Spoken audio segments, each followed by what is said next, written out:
Oh, that's not gonna work. Boom. Boom.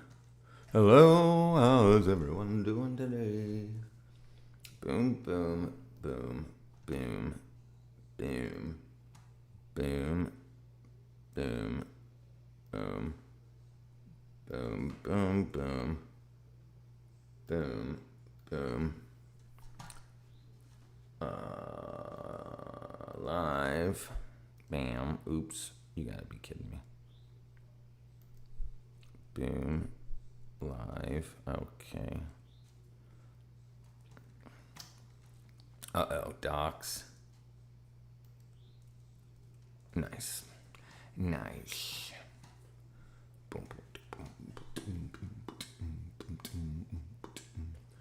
Okay. I guess we can do that.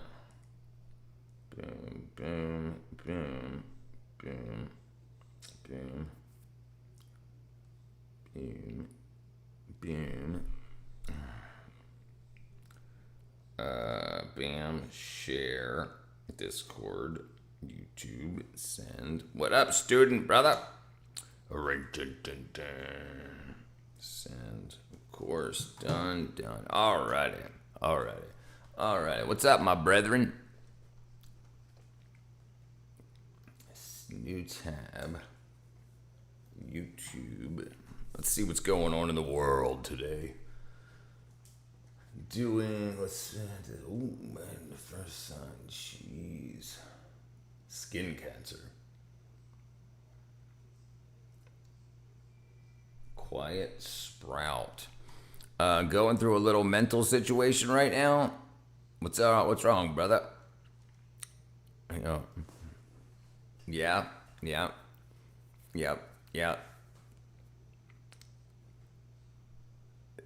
The big thing. What's up, William? So, I mean, I don't know where you're at health wise, but everything for me got easier when I corrected my deficiencies. Like, things in life, even stressful things in life, got easier for me. Yeah, brother. I mean, yeah, the only way to get through it is to stay alive long enough to figure out the issues or to solve whatever problems or whatever. Health is fine. That's good. Good to hear.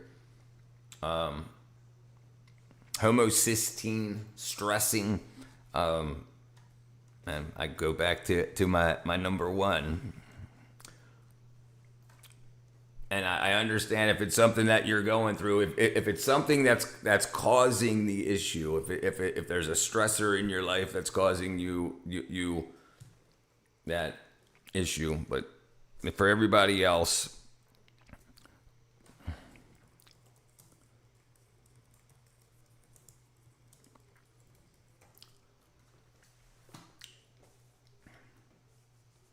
so it's actually a very interesting thing about how stress can cause deficiencies and deficiencies can cause stress. No, I'm not going through a thing where somebody turned out in front of me and I totaled my car a couple of months back. I've been trying to save some money, but it's kind of been hard. And my boss just gave me an ultimatum saying I can't keep picking you up.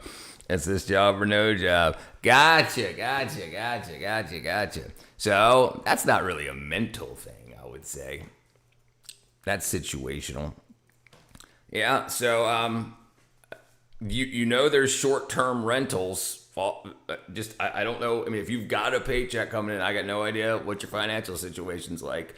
But there's short-term rentals. I think it's like $70 a week to get like rental cars. I had to do that a couple of times. Bitchy says, but not like going to the rental car place. Nothing like that where you're paying hundreds of dollars. Short-term car rental. I don't know about Turo. What up? I just need to get out of this area. It's bad for any sort of revenue. Yeah, I can understand that also. What's the one that I use down here? Wasn't Enterprise. It was Flex Car. Flex Car.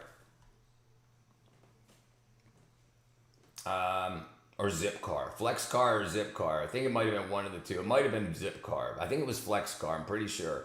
It was $80 a week, which was like I mean it's $300 a month, but it's way cheaper than Uber and all that stuff. So it doesn't take that big of a hit. I mean, if you're gonna Uber, you're gonna be spending a lot of money a week. What's the meaning of life? The meaning of life is to enjoy what you've been given, experiencing the experiences around you, filling your life full of experiences, and finding the best way to get through it without hurting anybody. Go to the rougher spots and we get rock rental. Cheap. I want to check. You want to check my IQ, Sobs? All right. Brain IQ, as in please come in and say it backwards. Yeah. I got you, brother. You take a time out. You calm down, you sexual freak. I'll see you tomorrow. All right. It sounds like depending on that. It sounds like basically depending on that in Uber rides. Right. That's way too expensive. Uber is way too expensive. You people that run Uber rent cars from this place so that they can drive Uber to make more, because it's like I said, it's like $80 a week rather than paying like $20 to work, $20. That's $80 in 2 days. I don't know how far you're going to and from work. I'm just saying it's definitely way cheaper than getting Ubers and whatnot. I'm pretty sure it was Flex Car. I'm almost positive it was Flex Car. It might have been Zip Car. I might have looked through both of them. I could probably go through my debit card to find out what it was. Yeah, and you can swap cars, so you pay whatever it is for a month, whatever the short term lease is, and if you keep paying for it, you can eventually buy the car. So it's kind of like that too. So it's a much cheaper way. I mean, you'll be paying for like 5 or 6 years. But you can also say, oh, I've got a date this weekend. Instead of driving this F-150, I want to drive whatever, Acura, and whatever they've got. What up, Shiva? What did the doorknob say to the owner that left the house before? Hold on. What did the doorknob say to the owner of the house before they left? Good luck out there. How do I enjoy my life? I spend my free time learning the most I can about the entire world around me. Everything from like spelling to complex chemistry. And then I try to get into conversations with people and how we can figure out the best way to get through life with the least amount of obstacles, or the least amount of slowdown during the obstacles. So I like learning things and finding and learning things from people. I love teaching and learning. I used to ride my bike to work 10 miles each way. The ride was flat and the job was real physical. The bike got me in good shape. Thank you, brother. Thank you.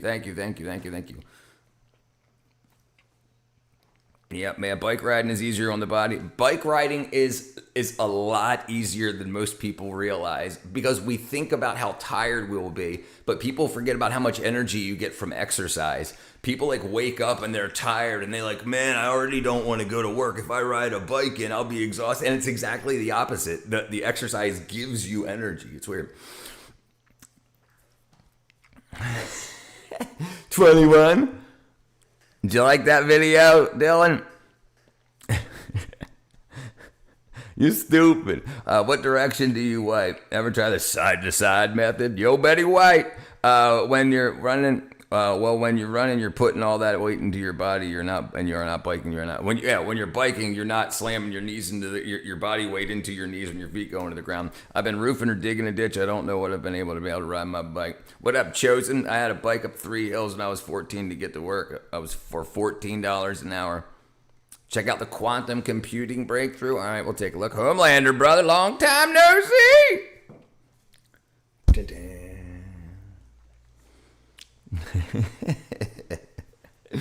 All right, let's show that real quick, then we'll look into it. All right, hold on. Okay.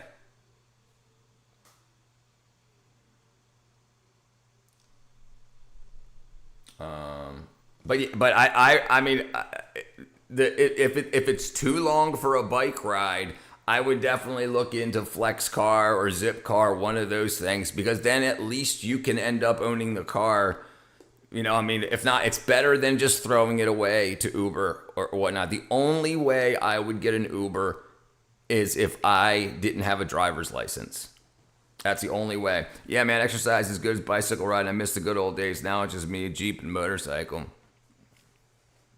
Yeah, man, you should got to jump a Jeep and a motorcycle. Swimming's good stuff, too. Whole body exercise, every muscle.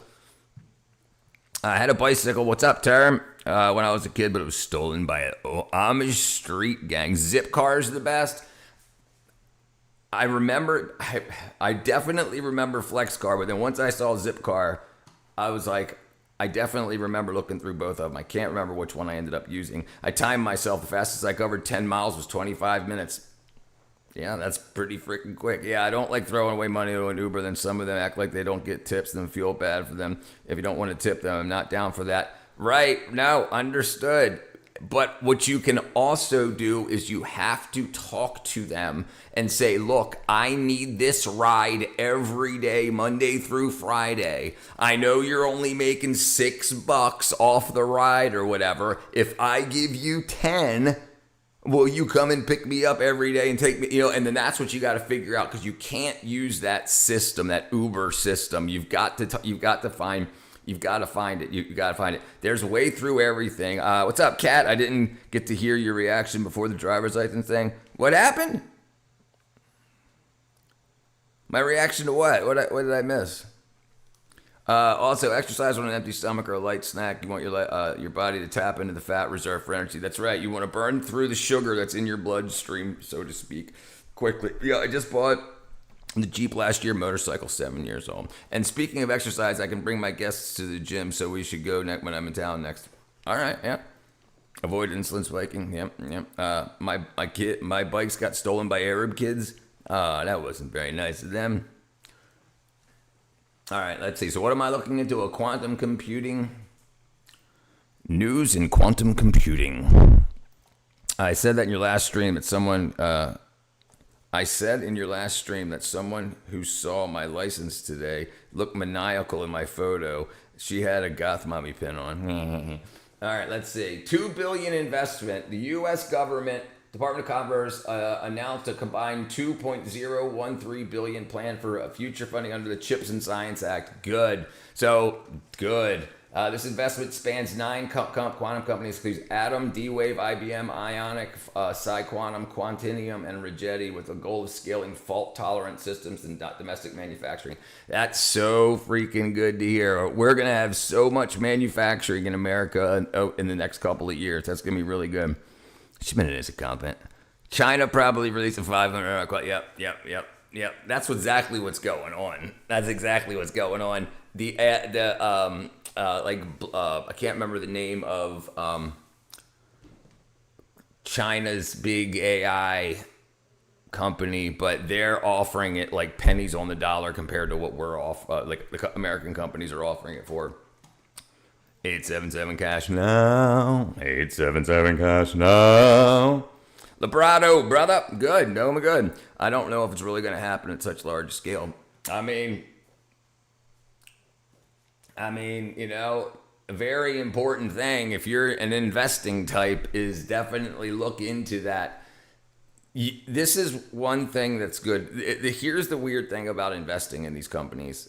This would be like considered a short-term investment because they're getting all of this government money. And if a Democrat gets elected in the next term, they'll just cut it off because they're going to stop everything Trump did. So even though it would be super great for the economy and the world, you know, they'll just stop everything just because Trump did it. So it'll probably build very significantly over the next 2 years. But then if a Democrat comes in, you know, so you're probably going to see a dip right before a bunch of people will sell right before election day. And then if a Republican wins, it'll freaking skyrocket, just like what happened, both Trump wins with Bitcoin. A lot of people sold Bitcoin, dipped, Trump won, and it spiked, and then it did it again during right about when Biden left the White House and Trump came back in the second time. It dipped, and then it super spiked after he won.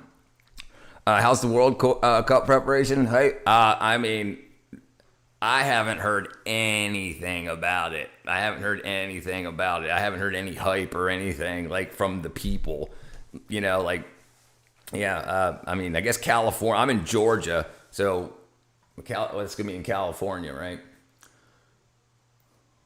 World Cup. South Africa will play Mexico on Thursday at 3 p.m. The Czech Republic will take on South Korea at 10 p.m. Bosnia and Herzegovina will play Canada on Friday at...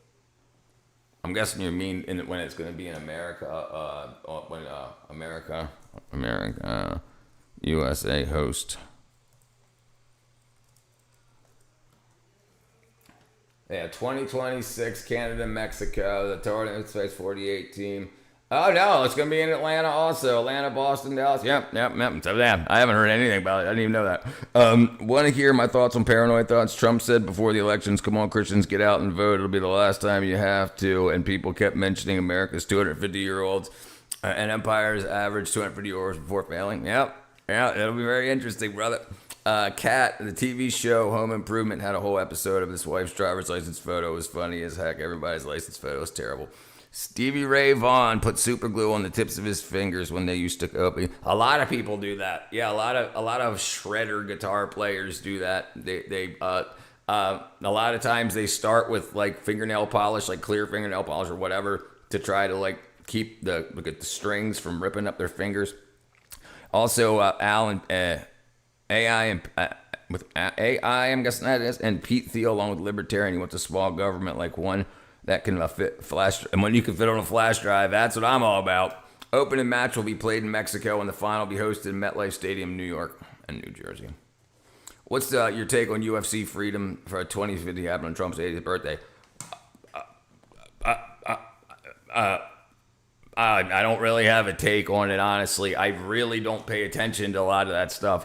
The only thing I even heard about that was a bunch of people upset that he was doing that.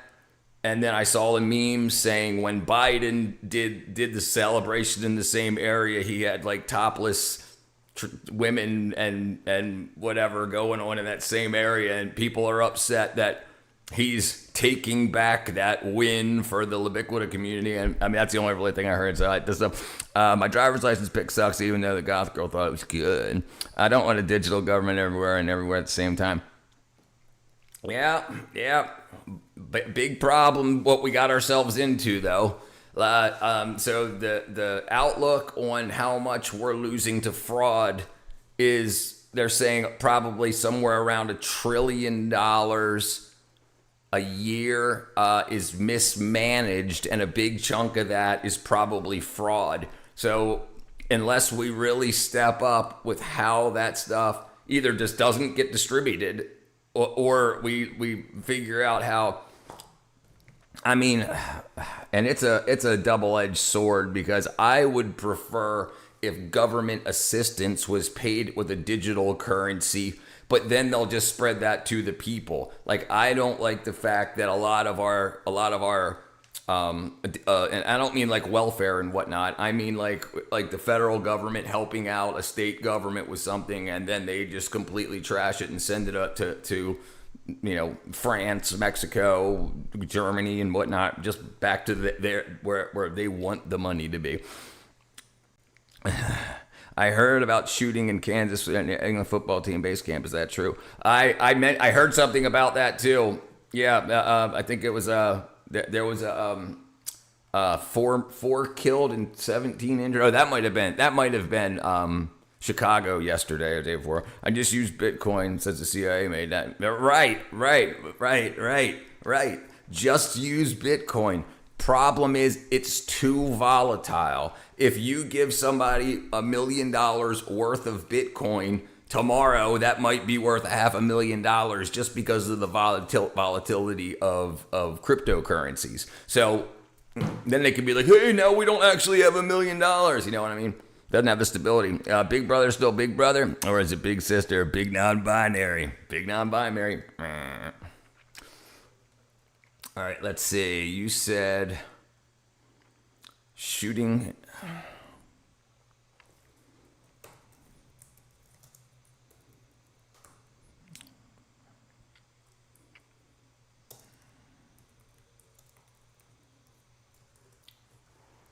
Nine injured. Nine injured.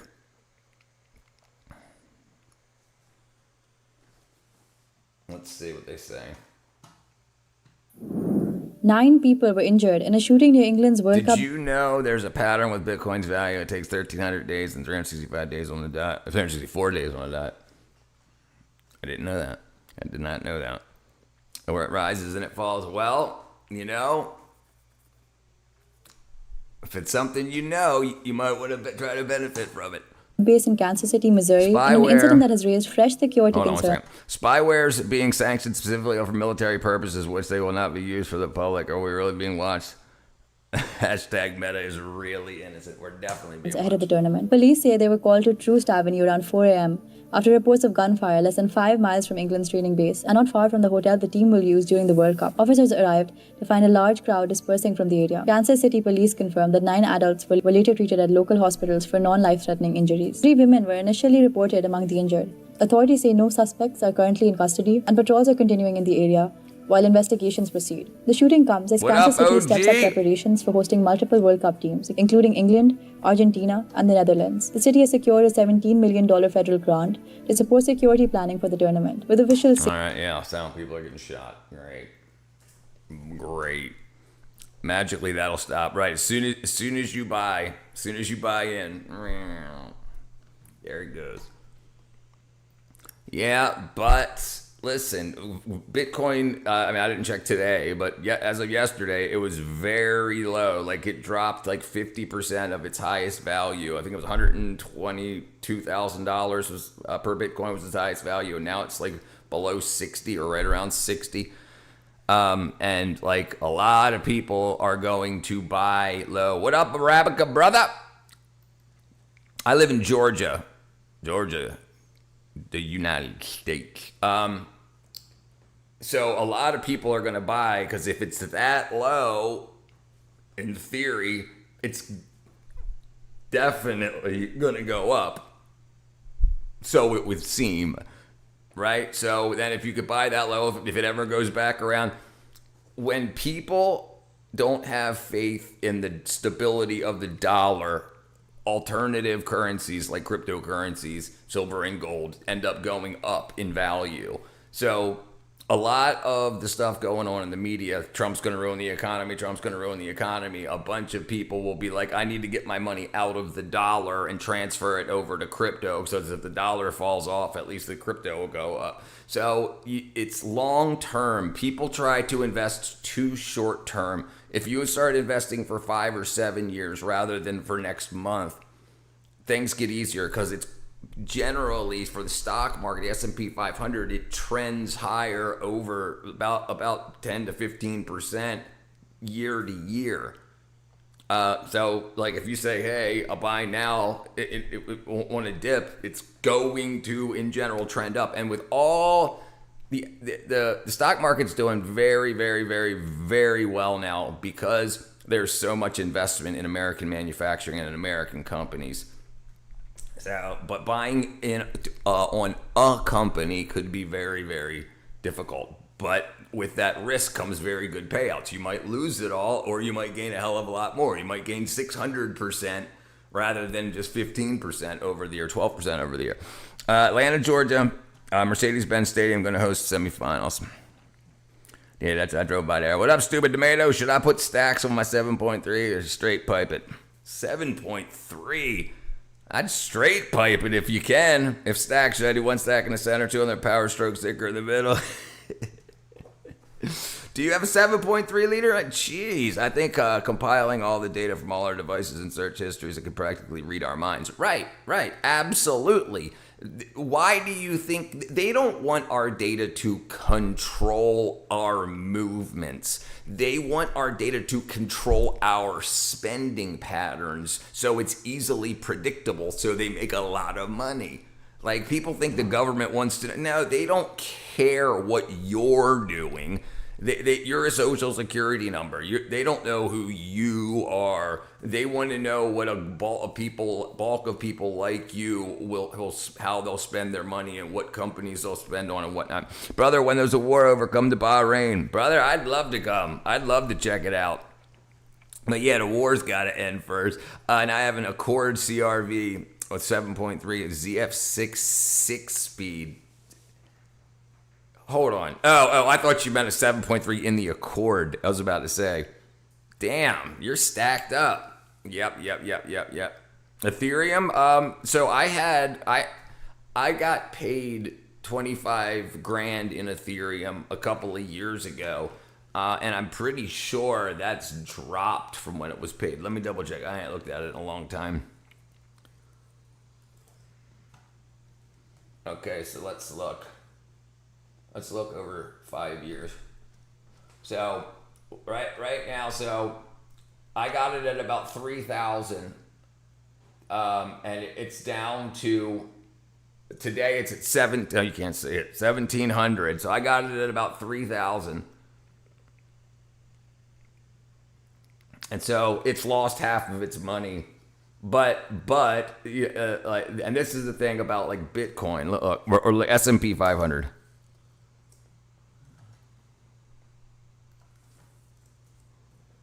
So the S&P 500,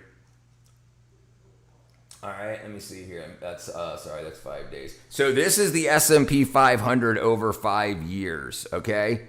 So if you look at that, no matter, even if you bought in a dip, any of these times, even if you bought in a dip, you're still way ahead. So it's gone up 3,158% in 5 years. So you can see, here's where Trump got elected, right here, 2020, or what was it, 2024. This was all through COVID and whatnot. And then you can see this is how big the economy's been growing. Yeah, so people online are complaining they've lost their jobs and this is and that, but a lot of people aren't complaining and haven't lost their jobs and have gotten raises. Most of the economy is heading out. So it's doing pretty good. Here in India, the rupee, the Ethereum is approximately 161,500 rupees, trading with a 24-hour increase around 3 to 4%. Yeah, so if you can look at what's going on in multiple countries at once for like day traders, I knew this person, this girl, she would go with $10,000 and she would buy in one country Ethereum. Then a few seconds later, she would transfer and sell because Ethereum, you can go to another. If you buy Ethereum with US dollars and then you sell Ethereum in India for rupees, depending on the exchange rate, you can grab a couple $1,000s in a few seconds, and then you can, like, depending on what your quota or what your limits are, you can make a lot of money that way if you know what the exchange rates are, and if you know, so it's absolutely possible to make a lot of money with a very little bit of money. The things that'll get you is when you only have a little bit of money, $20 or $40, the fees will take out any of the gains. I bought a truck back $2,400. I think you mentioned that before. Or I think you mentioned that before. It sounds familiar. I'm hoping to start hauling cheap cars down south, fix it up. Brother, that's a good service. A lot of people make a lot of money transporting people's cars, especially because it's not hard to get a couple $1 million of insurance for like $200 a month. And $200 to $400 a month, depending on how much. And if you could start getting around, like people say, hey, I want to take my Lamborghini from New York to Florida for the weekend, and I'm going to fly down there. You can drive their car down there for a couple of $1,000. And that stuff, you can make good money pretty quick if you have them tools. February 2021, Tessica Brown ran out of her usual hairspray and used Gorilla Glue. I saw that. Her hair remained completely frozen for over a month. Yes, I saw that. I call it fake coin, as Epstein did. Ford recalled around 419,000 vehicles with the Ford Expedition to the Lincoln Navigator over seatbelt issues. You take that gold? Yeah, it's like a lottery selling other nations at behind the dollars. Right.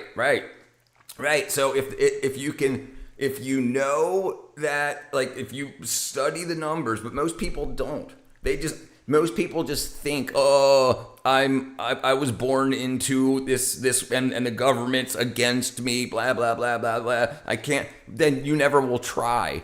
But the people that do, everybody's got access to a phone. You can see what's going on, but most people don't even look into anything to see what they can do. I really want to visit America.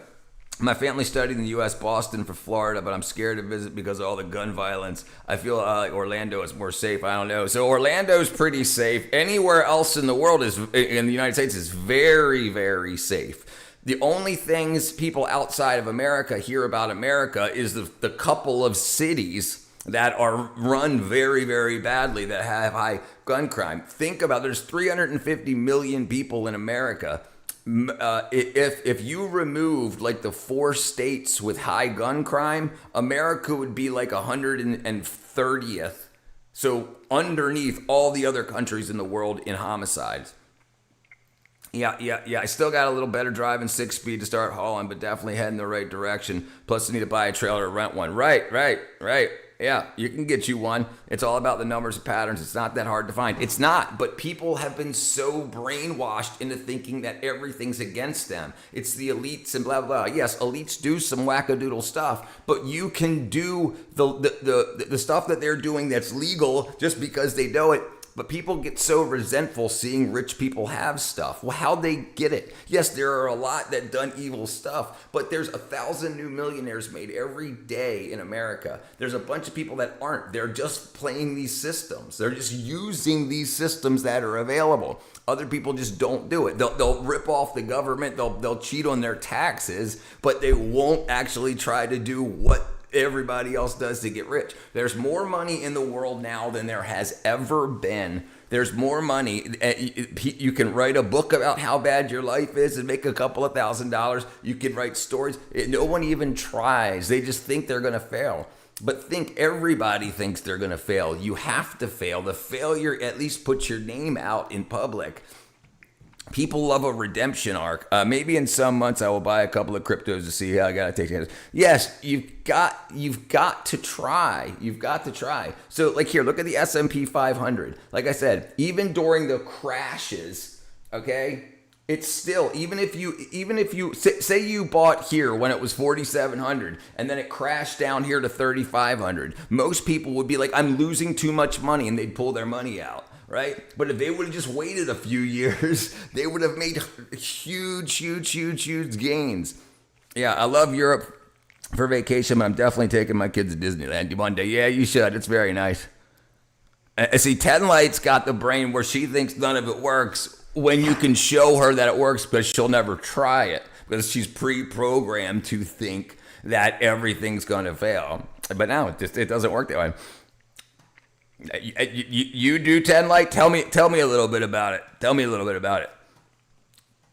you know. We can have a dissertation from you on the best way to handle investments, except for the proof that's right in front of your face.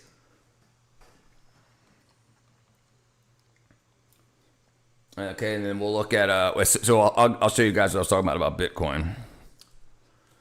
So Bitcoin, okay, it went up if you look at the 5-year mark here. So here's a huge jump. Here's 2024, the end of 2024, right before, sorry,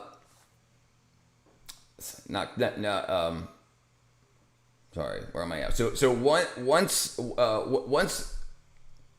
once the beginning of 2024 happened, you'll see this big climb in dips. And then it went super high here to $122,000 $122,000 for Bitcoin, and then now it's down to 63. So it's half of it. But you can never tell if that'll happen again. And you can see these dates, and you can say what happened on this day or a day or two before that led to the anxiety that caused the dent.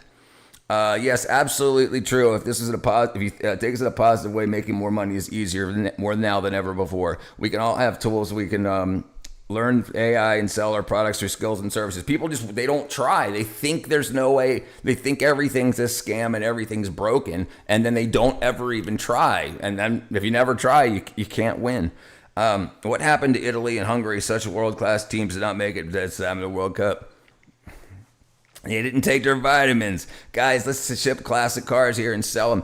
That's another big thing. A lot of people do import-export, right? So if you live in a country like you live in America, and a lot of people from India or China where they manufacture a lot of stuff that's not for sale in America, you can import it, and then you can see what it'll sell for. What will the market pay for it in America? And then you can be the one to bring that stuff in. After the war, right? What's up, Infja? Yo, you sound as fast as you did last night, Eagles. Take it easy. What's the tax rate on Bitcoin? The tax rate? So if you pull Bitcoin out, you pay like an income tax on it.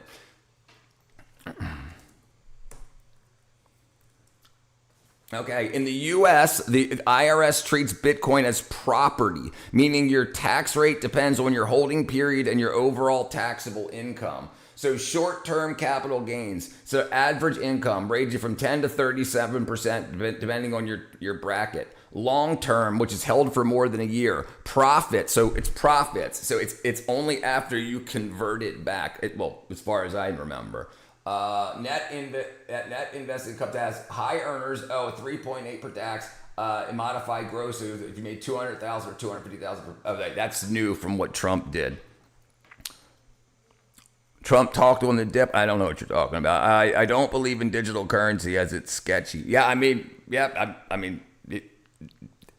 It's a financial product. You can deal with that, or you can deal with your local currency or whatnot. It's just another way to buy services and goods, but it depends on the market. Good old AI. I was against it at first, but it's really making our lives easier. It's been 12 years since we saw Italy in the World Cup back in Brazil in 2014. I still hate it being used for graphic design. They're now generating photographs. I think it's good for that. They didn't take their vitamins. You got to be the brand ambassador for vitamin company in the world. I'm working on it, brother. I got a Hudson, 1947, 67 Camaro, etc. Wow, those are nice freaking cars. Italy missed third straight World Cups. Huge downfall for a nation like Italy. Have that 4 World Cups in history. 1960s, 70s Caddy is more elegant than Rolls Royce. Yeah. Back in the day, they were good. Yeah, they've got decentralized Bitcoin. Right, that's why a lot of people like it, because it's not tied to a government. It's not tied to a central bank.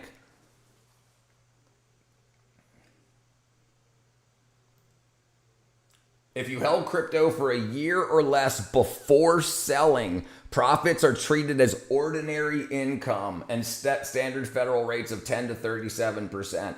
So you want to make sure you make more than that before you sell. If you held the crypto for more than a year, your profits are subject to more favorable capital gains taxes. So if you buy it and you make a bunch of money in a month and sell it, you get a pretty big tax burden. But if you hold it for a year, it's maybe more risky. Like if people were waiting to get to 1 year and then it dips, then you have a lower tax rate from 0 to 20 instead of from 10 to 37. And this, like, ultra rich people pay 20% and the poor people like us pay 0% in some cases. You must report all taxable cryptocurrency events. The infamous $600 rule is often misunderstood. Staking, mining, and airdrops. Platforms are only legally required to send you a 1099 if your earnings exceed $600. That's pretty interesting. All right, let's see where silver's at.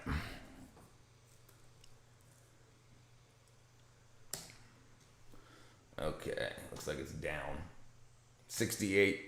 So this is a very interesting thing too. Like if you look at the 1 year for silver, silver January of last year was at $20 an ounce, and then it made it up to 114, and then now it's down to 68. But still, if you bought it at $20, you've more than tripled your money. When Bitcoin is decentralized, it's not taxable. The government isn't decentralized unless you find a way to get U.S. currency. Right. When you convert it, when you sell it, so it's like stocks in that aspect. When you sell it is when it gets converted to U.S. dollars, and then that's just like stocks. If I buy a stock for $1, if I buy $100 worth of $1 stocks, and then it goes up to $1,000 per stock, I don't owe anything until I sell that stock and make the money. If it crashes the next year before I sell it, I lost all my money. I don't owe any taxes on it. How can the IRS know if we have Bitcoin? Don't you keep it in your hard drive? So when you sell the Bitcoin, any sales over $600, those institutions that you sold it on would send you a 1099 for that, and then you'd have to treat it as income. Financial literacy, skill, and most importantly, risk management is essential for everyone, because you just said it would be better to play the game than just blame the game or give up. Right? You have to. You have to. Right. But silver rises faster than inflation.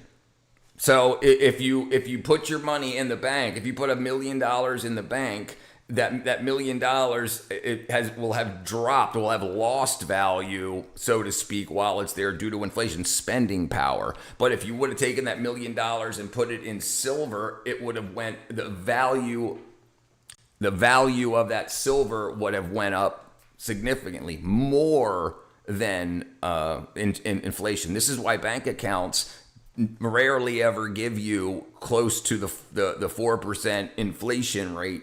They give you way less than that. They give you like less than 1% in a lot of cases. Keir Starmer in the UK trying to force Google to bring censorship into the UK to stop British citizens from speaking out or accessing the truth. Yeah, well, when they mess up as bad as they did, when a government messes up as bad as they did, they don't want people knowing what they did, and they don't want people talking about what they did. They want to control the narrative. Yeah, that's so horrible. 2014 was the last yesterday you did nothing but Neapolitan pizza. I thought silver was a better conductor than gold. Yes. Copper, silver is the best conducting metal we've got. And so this is why a lot of people that are looking into the outlook of silver and for AI believe that we'll start using more silver in circuit boards rather than copper, because the amount of heat generation from AI chips, the only way you can reduce them, not the only way, one of the best ways you can reduce that heat is to reduce the amount of resistance in the copper traces and interconnects. So by switching from copper to silver, you would drop how much heat's produced and also how much energy is used. If you're trading in a Roth IRA, funds and stocks are not taxable unless you turn them into cash. Right, that's what I meant. That's what I said. Yeah, if they stay in there, they stay as a financial tool once they cash out. Now they're your income, they're cash. So you can this is the difference also with people's net worth. Like Elon Musk, he might only have a couple $1 million in the bank, but he's got almost $1 trillion or more than $1 trillion worth of companies. So if he sold all that right now, he could have trillions of dollars. But he doesn't. This is why people get mad at rich people. They say that they should pay more taxes, but they don't necessarily have more money in the bank as they say what their net worth is. So if you look at people's net worths, if I bought stock at $1 and it went up to $100, my net worth would have went up that amount also. But I only realize the gains when I sell that stock and collect the cash. Therefore, that's when I'm taxed on it. California wants to tax unrealized gains. So if I put $1 into the stock market and that dollar turns into $1 million, they want to charge taxes on that before you sell it. But the thing is, if I pay taxes on $1 million of stock and then next week it drops to zero, they're not going to give me my money back. Even though that if I would have sold it, I would have gained the money. So you don't lose money in the stock market until you sell. If the stock is still in action, it may go back up again. That's why they don't tax you on that. It's almost over Unity. Yeah. That's the holy grail over Unity right there. It's been a decade or more since the Brits are losing grip around the world. Elon Musk needs to find people to buy his shares. Right. If you can't, but there will be other countries would buy them, no problem. China, people in China, Russia, the UAE, they would buy his shares, no problem. In a second. Yeah, that's insane. You can get capital gains losses if you lose. What? You get loans against it. They want to do that. They want gains on realized gains. Right. Once you turn it into actual US dollars, not pieces of stock paper. Like, what? Yeah, but he'd be able to find people that could buy it, no problem. His companies are very, very, very valuable. Get dollar for dollar capital gains by losing. Some will lose on purpose if they want to game the system. Yeah, if they don't want to pay taxes on it, yeah, they'll do that on purpose, absolutely. But that's part of the rules of the game. If you're playing Monopoly, know the rules of the game. You can use those too, no matter what you feel about them. Bro, drop the comment so far. The hardest comment so far. Bam. That's cheesy. I mean, be right back. All right, let's see what we got going on here. Let's see. The harsh reality. Oh, jeez. Skin cancer, magnesium, men have checked out, evolution biologist, Chinese racism. You must do this by law. Hard time, tomato soup cake. Wow. But speaking of Ben, I haven't seen Bend Over in a hot minute. Oh, yeah. I ain't seen him in a while. What's up, Kahora? Is it laggy? Oh, yeah, I'm dropping like 20% here. Yep. Yeah, it looks like I'm dropping like 20% of my frames. Let's see. Bam.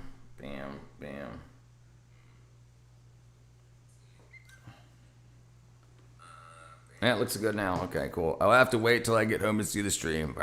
You love tomato soup? You want to watch that? All right, let's see. It's not good. I have real.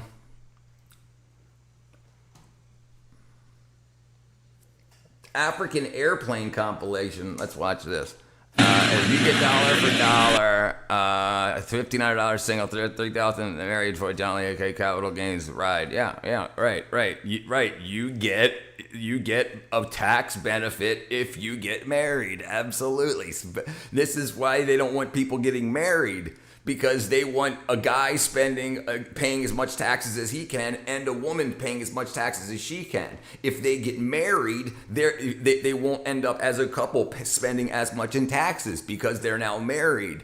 This is why rich people get married very, very often, or benefit from getting married very, very often, right? And you know it, so do it. What's up, Stream Master? I just barely heard. Oh, it's bad where you're at. Yeah, right. Yes. Yeah. So you can save a lot of money in your tax burden by being married. I've seen women marry themselves. You might be able to marry your PS5. Let's see. Let's see if we can find out some data on that. Women who marry themselves. Oops. Women who marry themselves.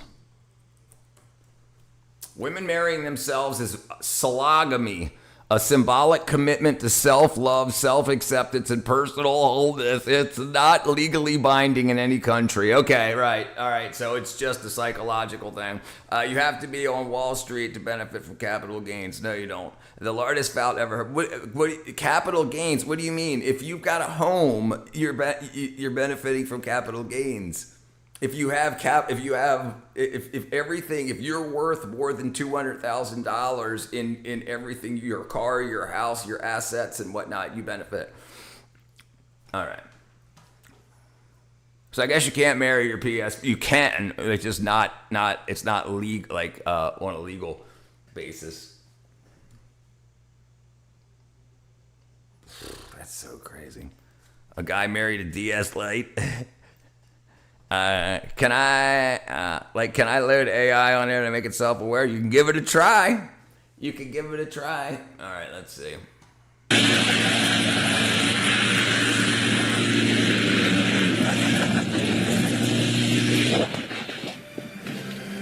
Jeez.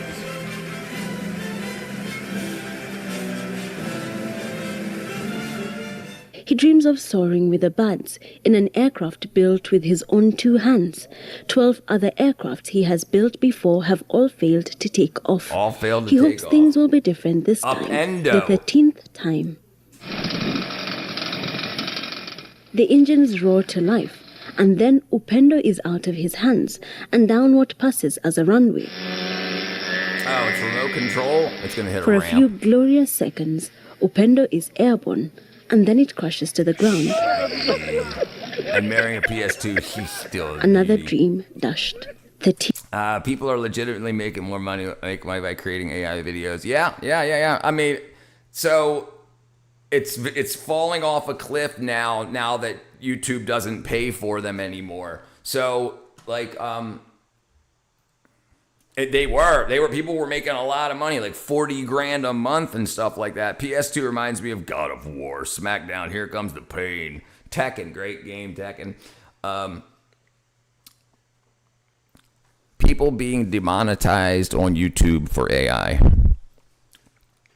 You have to be in a According to brokerage TubeBuddy, account and prove to YouTube the AI government you have capital demonetization is gains no longer a losses. fringe You can't issue just make affecting up only unless you- obvious spam No one channels. said you did. You still have to Enforcement has follow. teeth in You still creators have using to repetitive follow the formats, law. interchangeable Yes, packaging, or absolutely. fully automated production, So or finding get out a the hard way brokerage that account. Get monetization what risk you now need. extends far beyond Right? low-effort content What farms. do you think? What do you think you do? Just don't do it? How else are you going to benefit from it or not? They have to know. They have to be able to see the numbers. If you're just playing the game on your own and you don't have a brokerage account for somebody to be able to give you a tax document, you can't benefit from that. And then if you hide it, that's called hiding your taxes.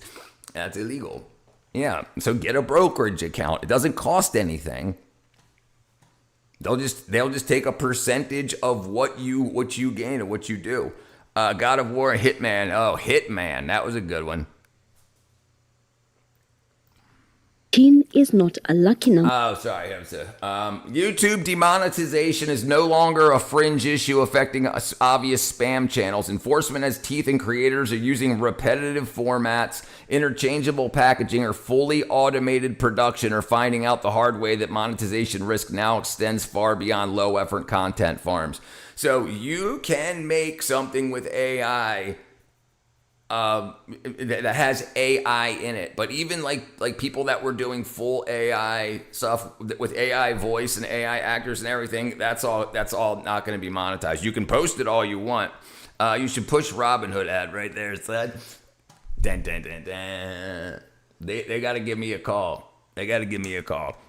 After all.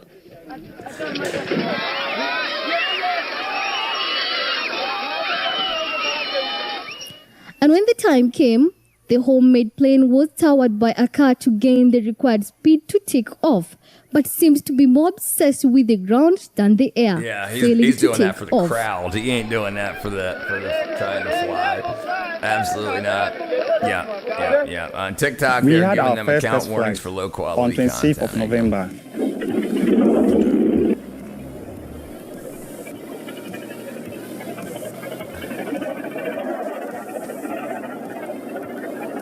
I mean, they got some pretty good looking planes.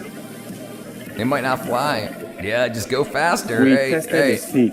They're of trying the to aircraft. build. They're trying to build aircrafts, the helicopters and airplanes, And gliders. it was okay. But we had some little hitches with the engine. So we are seeking for funds, sponsorships from the corporate bodies, government, and other institutions who are willing to help. Come So on they're board trying that we to. help us He's trying to create something to show the government, so the government will say, "Okay, we'll give you some parts or money for parts." of this aircraft. That's what he said, at least. I've been having dreams of flying ever since I was young. That's But what I've I not think. had the support. Dude, and if you see some of these guys' builds, they're absolutely, I mean, they're absolutely not flight worthy at all. They're meant just for attention. They'll have like 4-inch wings on this big, huge car-looking contraption, and like a 3-foot propeller for like their helicopters, and it's like a heating and air conditioning outdoor like cooling fan like on top that just spins. It's all for, a lot of this is for attention. Some people are trying to fly, but most of them are just trying, just like instead of like being in a rock and roll band or a rapper like we do in America, they do this for like big crowds and attention. I'm glad someone is cracking down on low IQ content creators. It's the people that were writing the checks, right? Because it wasn't profitable. If it was profitable, they'd be doing. If it was profitable to YouTube, they would be doing it.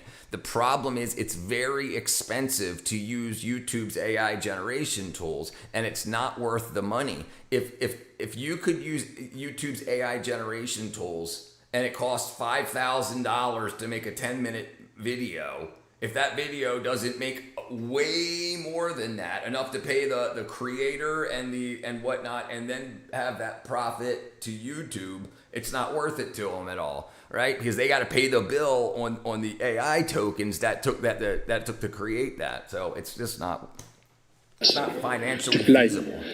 The 45-year-old used to watch President Hastings band his chopper as a child, sparking a lifelong passion for helicopters. After years of planning and watching war movies, he decided to build one of his own. My intention is to show to Malawi that Malawians too can do what the whites do. We had some challenges with the wiring system resulting in short circuits, but slowly everything has been Content sorted creators out. like me don't make money because low IQ are views. Right. Felix is eager to take to the That's skies, right. but That's he's been warned exactly against right. taking. They're flooding the market with just wackadoo stuff. So then if you create a video that has some value to it, it's not going to get seen. Exciting times. Almost got... You make a channel now, hold on, exciting times. I almost like you got to make a channel now to belong to making make that money, Super Obama. Taking Make a that test money. flight before the Civil Aviation Authority's approval. If his first flight is successful, Felix will be flying into the history books with his homemade helicopter and his sky-high ambitions. Look how small the prop is. The prop's like 3 feet. So this is probably a car or a motorcycle that's just got this stuff, this wood. Yeah, look at the prop. It's a ceiling fan. It's an upside down ceiling fan is what he's got as the propeller. So this is like a tuk-tuk. Look at the ceiling fan. It's an upside down ceiling fan. Now they would shut me down. I'm edgy. What's up, cat? Hey, look, and then it drives around. It's got a freaking ceiling fan on it. This is why my original YouTube channel lost revenue. They were gaming views.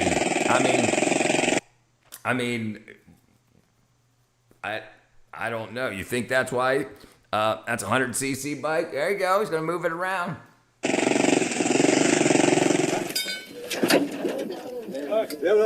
Thursday last week, Gabriel Ndarito was confident his twin-seater Look how aircraft small was the ready wings for are. trials. Now maybe they might A bolt other step wings that to would it, but either there's no elevate way him this to thing's a taking pioneer off. in aircraft manufacturing in Kenya or leave him trying. Look how big it is. And look how small But he the wings encountered are. the first challenge at his Nothing backyard. new. I was only away because I was putting clothes in the dryer and bringing my bunnies up. A strategic sales plan for launching a new premium product in a highly competitive market could be beneficial because consumers are available, both retail and e-commerce. Right. You've got to have something to offer. You've got to have something to offer. You have to have knowledge or a product or both. You know, I try to have entertainment to offer, and then I also have some knowledge to offer to build a community. And then when I have more time, I want to build. I'll tell you when I'm ready. But yeah, I'm building something. It's a high flying with spirit, multi-level marketing slop from Hollywood, and washed up background staff from entertainment have not held. No, yeah. Well, and a lot of it's multi-level marketing. A lot of it, like, why do people still keep getting into that feminist stuff? Why do they still keep getting into the old Avon multi-level marketing and the, like all of those and the essential oils multi-level marketing and the Boss Babe multi-level marketing stuff? It's all it is a pyramid scheme. It's I'm a boss babe teaching 2 people how to be a boss babe, and I'll get money from them, and they're going to teach 4 people how to be boss babes. They'll get money from them, and I'll get money from them, and it just all goes back to the person at the top that makes all the money, and they're online all the time. So they're like, wow, she made all this money following this course, but you won't. Bowen, this is Bo Bus. Despite despite of that, we just keep doing something worthwhile. Right. It's a Bowen Gulfstream convertible. The plane would not fit into the truck he had hired to transport it to Kangundo for the trials. But Gabriel and his team did not anticipate the mishap that followed. The plane collapsed. But that did not mean the end of the road. The mechanics did their part to restore it. Yeah, most people don't. Most people that make money on Avon are the ones that they're top of the pyramid. And they usually don't make money really on the makeup. They make money on the people under them, or at least this is Mary Kay. And I think Avon used to sell jewelry and stuff too. I'm not 100% sure. But it's like you have... It's such people want to be independent, and they see usually a married woman that's got a very successful husband, and then the woman starts selling Avon and showing off the stuff that the Avon business got her, but that's not true. It's what her family got her, and she shows it off, and then boom, boom, boom, boom, boom, boom. The people are like, oh, I want to live like that. I don't need no man. But she's got a man paying for that stuff. She's got a family and the tax credits from being married. Some old ladies need to do something inside old people's homes. They saw an opening and went, It's a Boeing 787. My grandma almost got a pink caddy.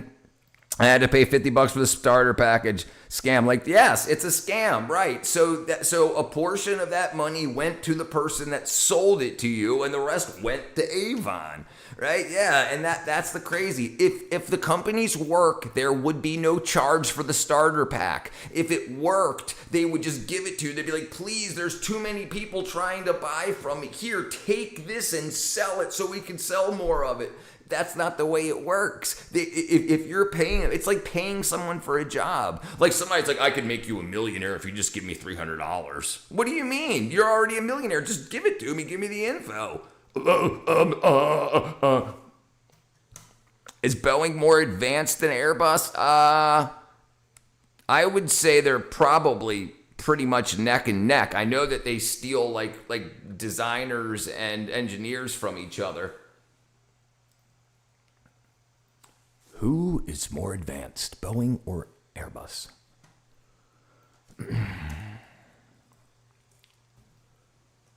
Airbus is widely considered more technologically advanced and innovative through its design philosophy, utilizing comprehensive fly-by-wire automation, advanced composite materials, while Boeing is revered for its traditional pilot-centric engineered robust. Airbus is more fly-by computer and Boeing's more fly-by person. I guess that's what it's saying. Avon owns the car dealership selling the caddies. Right, absolutely. And the same thing with McDonald's. McDonald's is a real estate company. McDonald's finds a place that's being developed, and they put up a McDonald's to feed the people building the area, and then they sell as the area starts getting built up and new companies come in. They lease them land.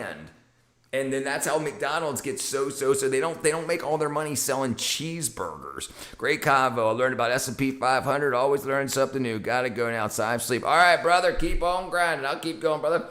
What was the one spice called? Amway. Right. Amway's another. And then there's a multivitamin one or something, or a supplement one that's called I can't remember what it's called, Vita Pure, Vita something, and they actually had a decent product, but the way they went about selling it was multi-level marketing. So it's like, and then it really did bad stuff for people. Because they had to spend like $3,000 to start selling these supplements, and you could only get them if you were part of the So people that just wanted to start taking the supplements. This was before 94, before that whole wackadoodle thing happened. Fly-by-wire has been a thing since 9/11. Jim Cramer was always still on the spice company MLM. Yeah, it's MLM. It's multi-level marketing. It's pyramid schemes. But do McDonald? I do not know. I don't know. I don't know. Say tick. All right. Let's see. Does McDonald's own property in other countries for lease? Yes, McDonald's owns a vast portfolio of land and buildings in other countries specifically to lease them to their franchisees. While it's known for fast food, McDonald's functions as a massive commercial real estate company. They're not making their money off of horrible cheeseburgers and food. It's not food. In my opinion, it's sugar water, a lot of sugar water. I hate multi-level marketing. I don't know some assholes. They didn't. Only the people that created the scam made the money. And then people under there just lie on the internet. And then they look like they'll rent cars. They're working another job. They're renting a car to make it look like they're making money. Yeah. Bitcoin and Wall Street is a multi-level marketing. I mean, it's the opposite of that, but you're wrong a lot, Ten Light. Did you know that McDonald's is actually a legitimate restaurant in other countries? Yeah. I had McDonald's in Portugal and Germany. So the reason it's not a multi-level marketing, because it's not marketing. You own part of the company. Multi-level marketing is you're just marketing for another company. But Bitcoin and Wall Street, you own part of the company. You are a shareholder, a stockholder. Jesus is king, one day closer to the rapture. What's up, Brad, brother? Yeah, that's the difference. So a multi-level marketing company is the people under you are paying you for access to the products, and then they're trying to market that product where ultimately you sell all of that. But when you stocks and you own part of the company that you have stocks in, you can go to stockholder meetings and decide how the company goes. But nobody does that. They just think they're just buying and selling pieces of tickets.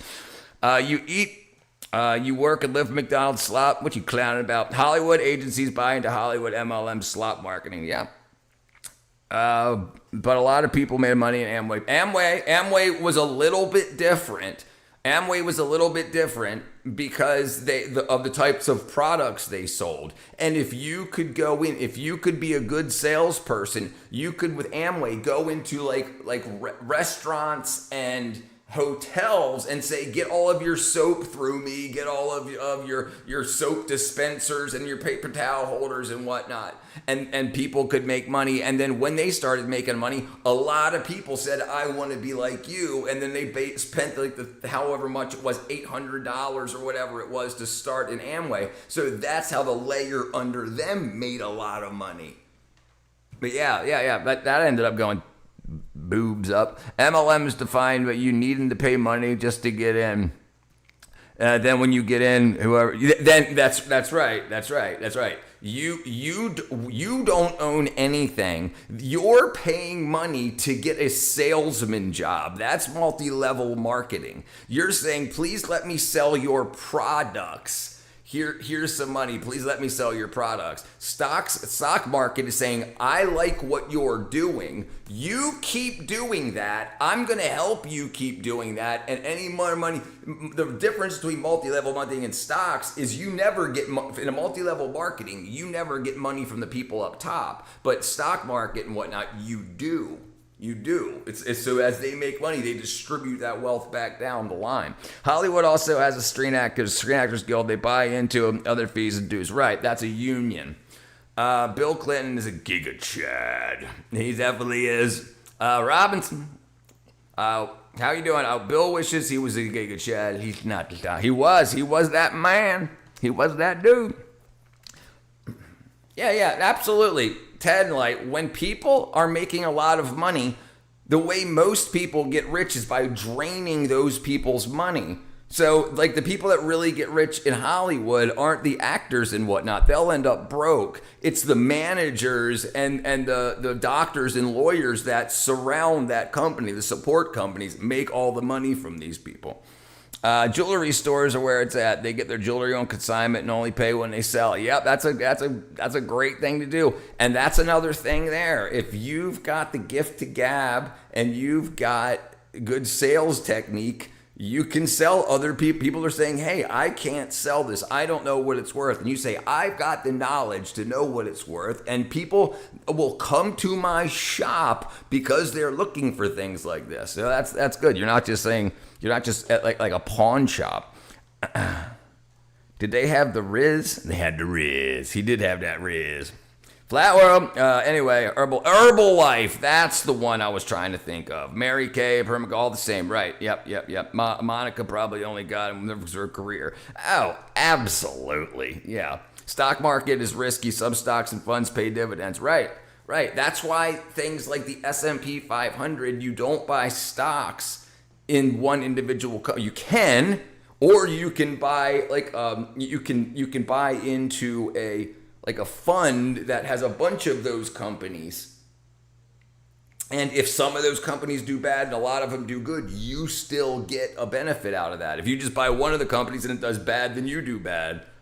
Yeah, so that's why you're spreading. It's called diversifying. You're diversifying. You're not just going into just one company. Corporate diversification. I want to turn my thing back on again. Bam. There we go. Oh. Bam.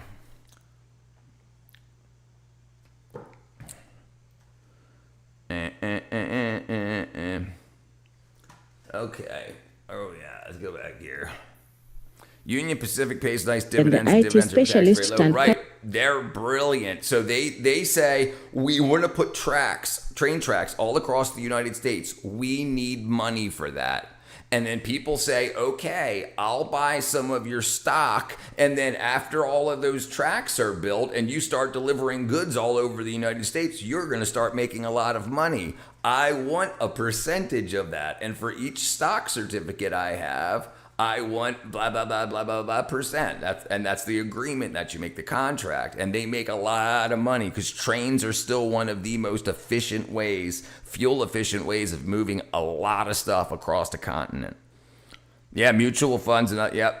Another great thing. Jim Cramer was always a red flag, alerting to Herbalife being MLM without trashing it much, though. Yeah, well, he probably didn't want to get sued for defamation if he didn't know for sure. Right? But you're letting people know on the down low, right? Pilot, who admits has never seen the inside of a cockpit, did his.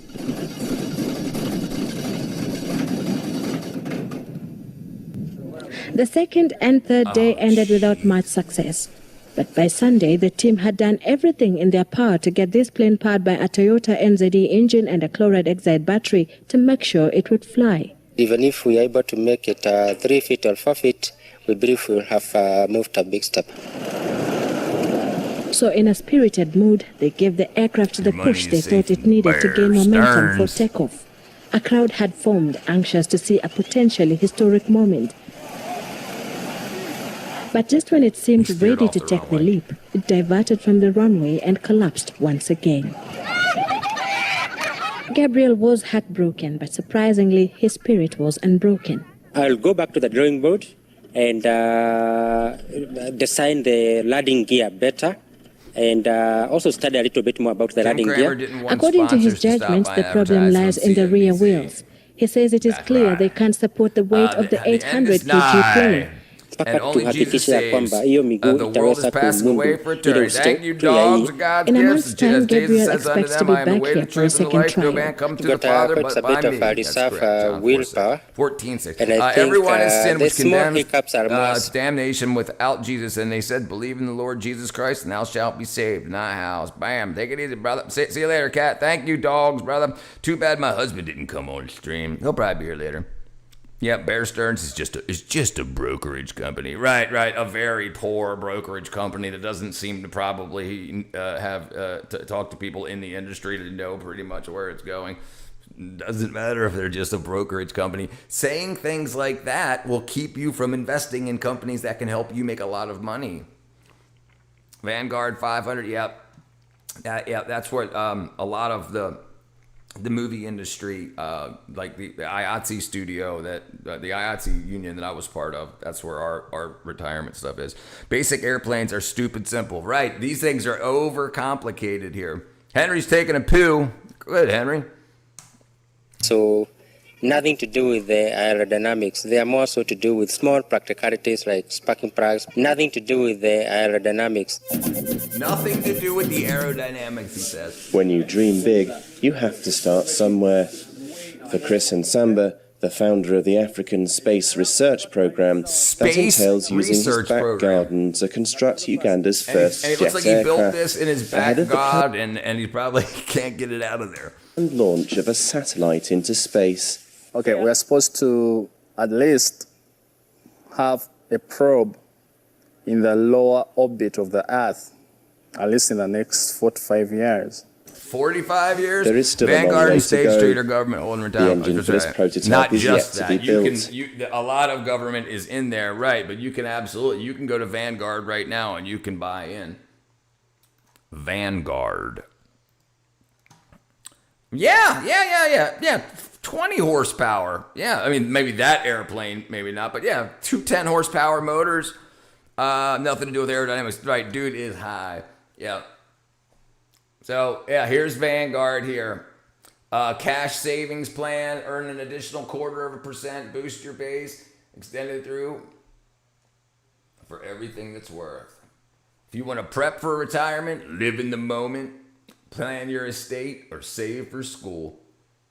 ETFs, money markets, they got all kinds of stuff.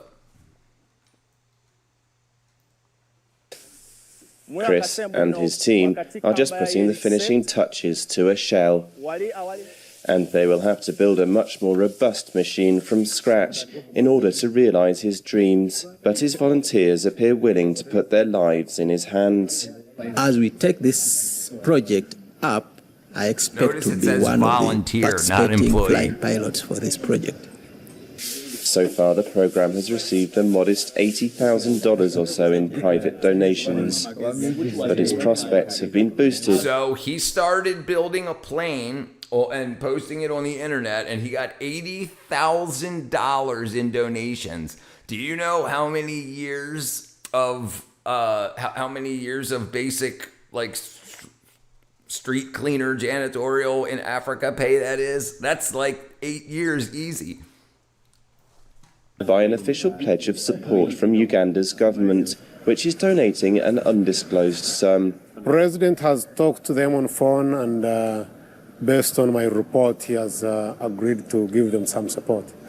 Reaction to the government's backing for the space program from citizens on the streets of the capital, Kampala, has been largely positive. Right now, we have the priorities to be invested in money like construction of roads, construction of hospitals, even the healthcare is in a very bad state. TikTok, but America holds 51%. How much of TikTok does Oracle hold? 15 of Americans' operation. TikTok joint venture, the valuation of $14 billion in this arrangement.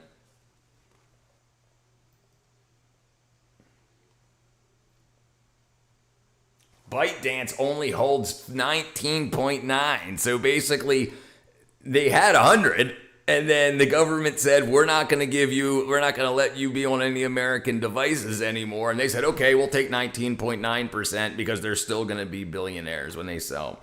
You can buy four nice working used Cessnas. They're going to space, Flat World brother. They're going to space. He wants to put a satellite in orbit. It's really a good idea, but it needs some time to invest money. Space research, to me, I think is very important. It's very paramount because, first of all, it will educate our people. But Chris's ambitions haven't always been viewed favourably. And he admits that even now, people sometimes think he's mad. When we are done with our work, when we are done with our project, it does that talking on our behalf. So that's not really an issue of being called crazy. The development of a thick skin leaves Chris confident that he can deal with the many ups and downs that will surely confront him in the years ahead.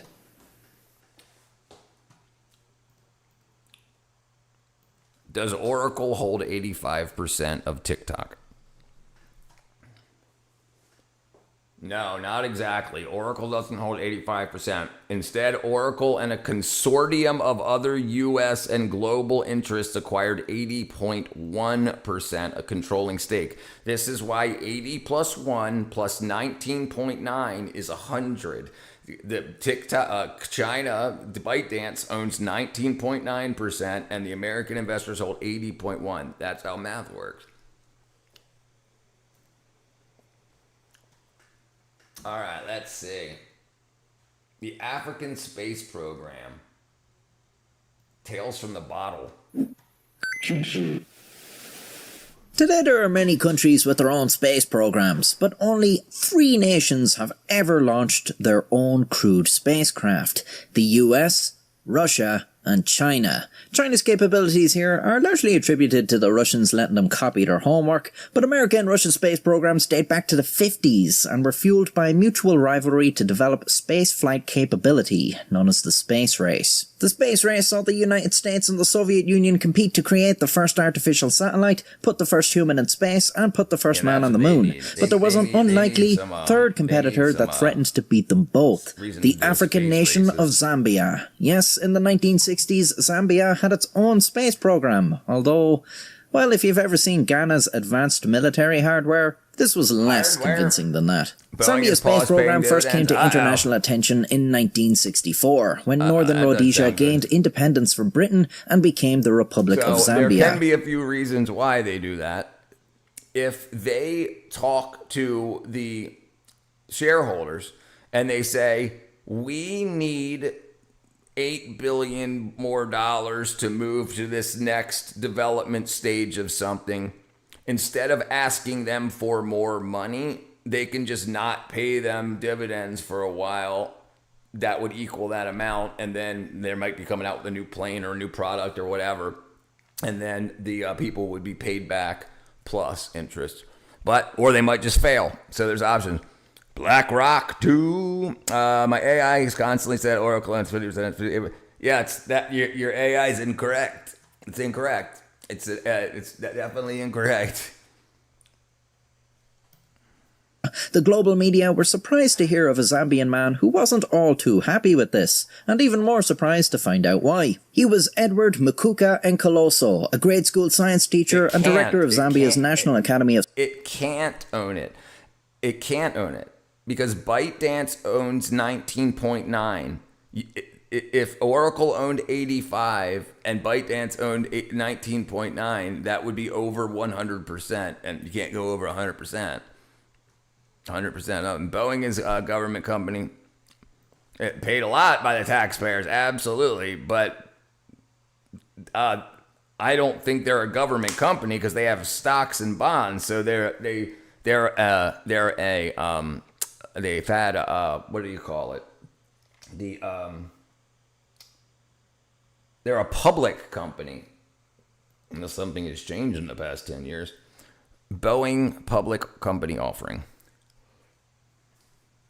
Boeing successfully closed the public offering in late 2024 to shore up its balance sheet and preserve its investment rating. The dual tranche sale included 112.5 million shares of common stock at $143 apiece and $5 billion in depository shares. Because offering closed in 2024, there's no active open public stock offerings being run by Boeing. Retail institutions can be afraid to trade Boeing stock on the secondary market.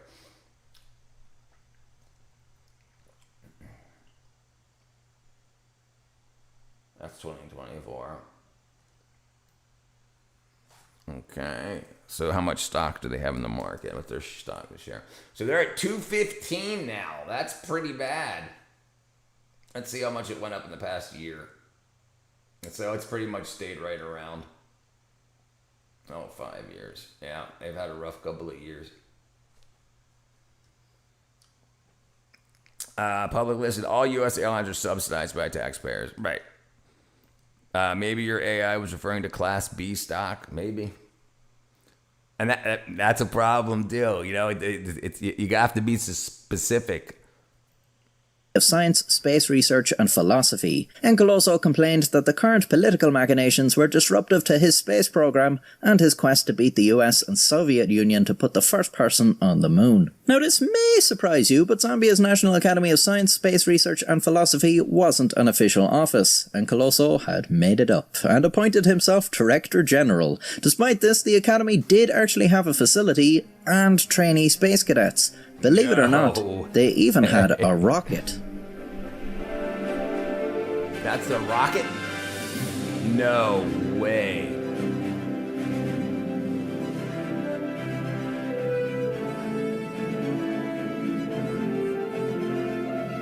This is crazy. Airlines would not be able to operate and don't make profit at all. Right. Aviation's all down. Look.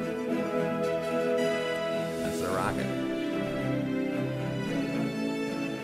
As you can see, it's less state-of-the-art and more just state. As in, look at the state of all this shite. So what our government should do is say air transportation is very important to the running of the country and for the people to be able to get to work and vacations and whatnot.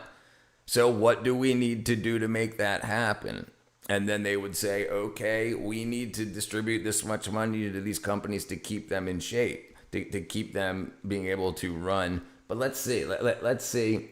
And also, here's another thing. Boeing doesn't just do airlines. Boeing also makes fighter jets. Boeing also makes weapons of war. So they get that money from the taxpayers. Taxpayer support for Boeing.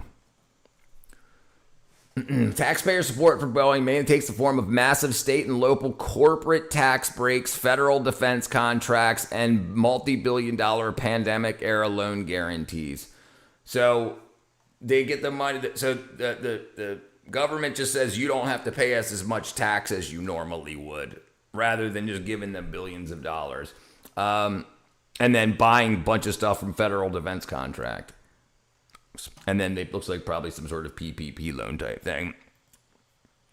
But the executives will all divvy up the money amongst themselves. Yeah, brother, what up, Aaron? We're both at the same time zone.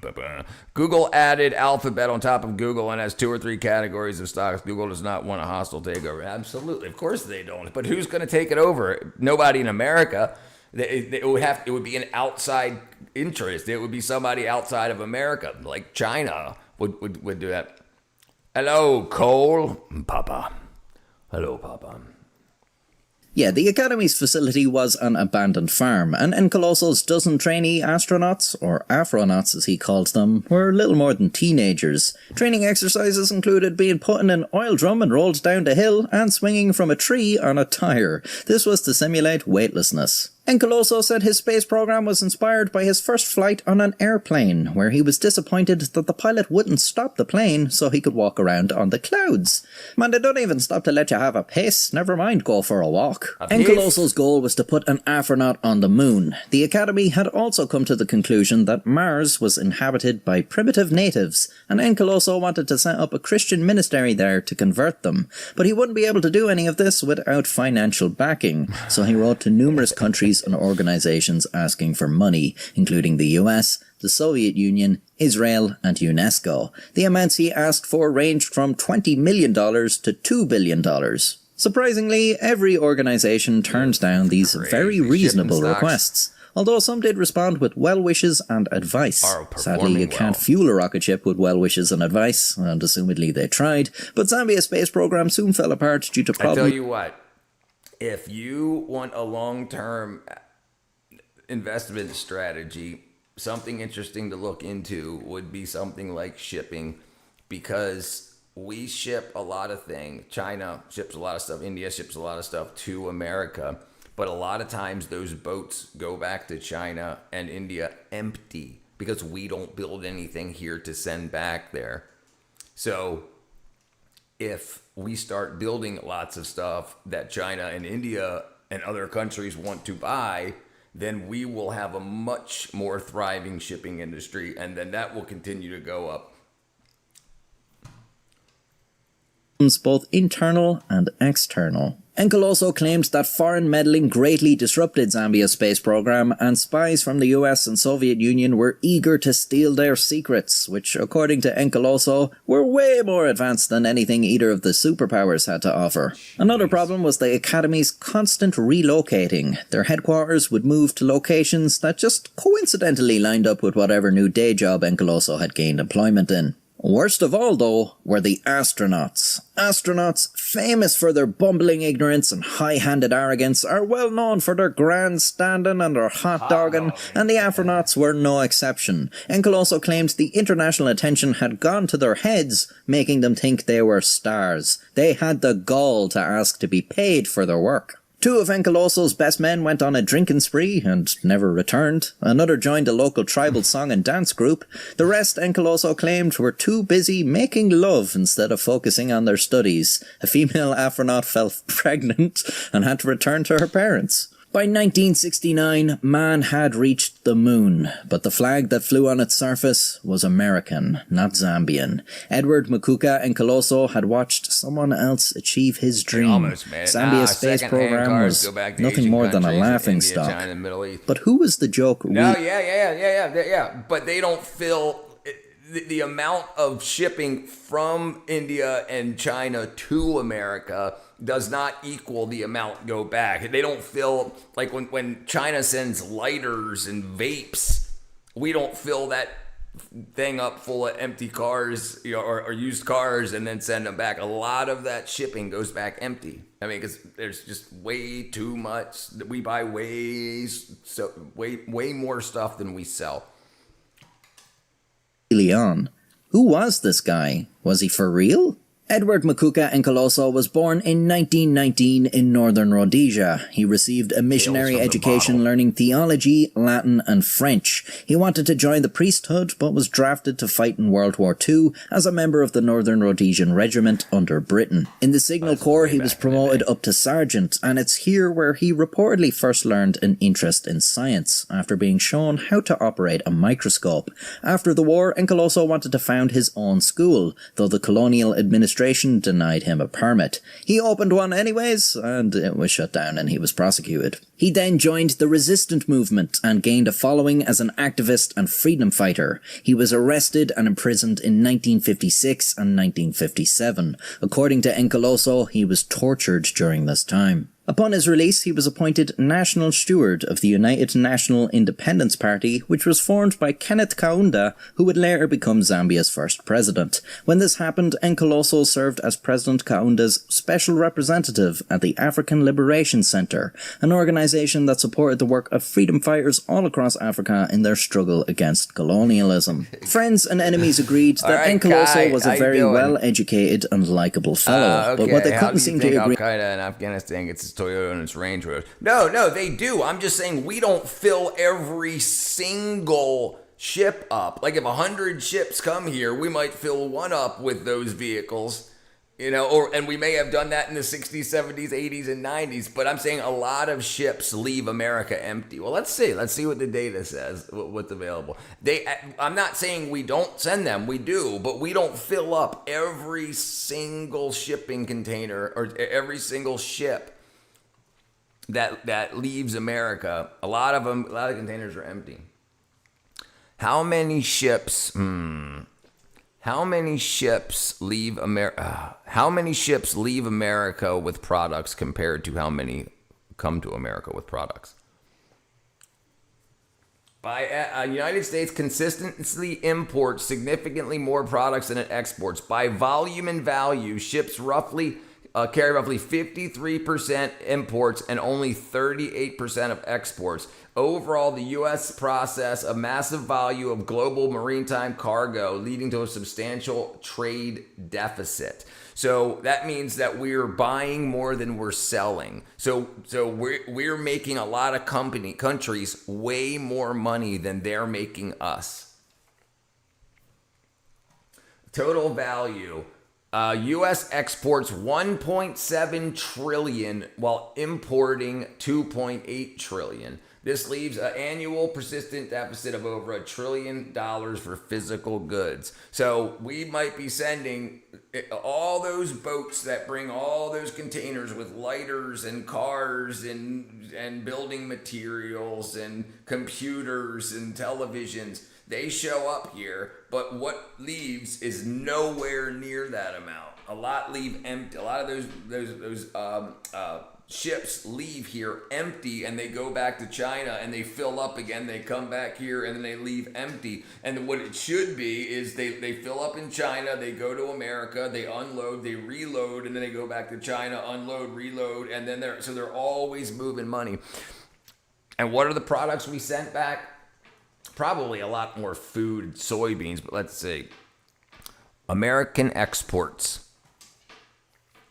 American exports have reached record highs, combined over 3.4 trillion annually. The country remains the world's largest, but what are the exports? Oil, mineral fuels and oil, machinery, commercial aircraft, gas turbines, automotive parts, road vehicles, pharmaceuticals and chemicals, technology and electronics, semiconductor chips, telecommunications and computer hardware, and agricultural goods. Bulk commodities like soybeans, corn, beef, tree nuts, and pork.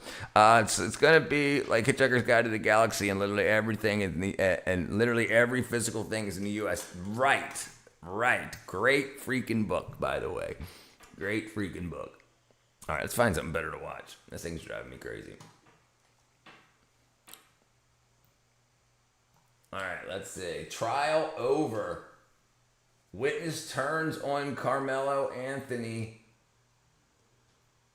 as he declines to take stand. Wow.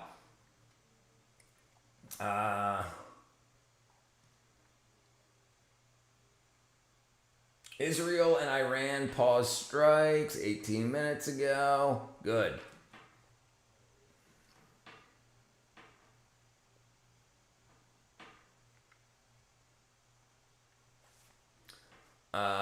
Flight failures, stock footage. African wooden scooter crew making millions from Vietnam's most deadly seafood.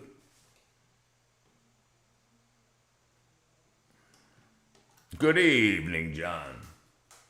She got a felony for $90. Amazing mat tents, North Ethiopia.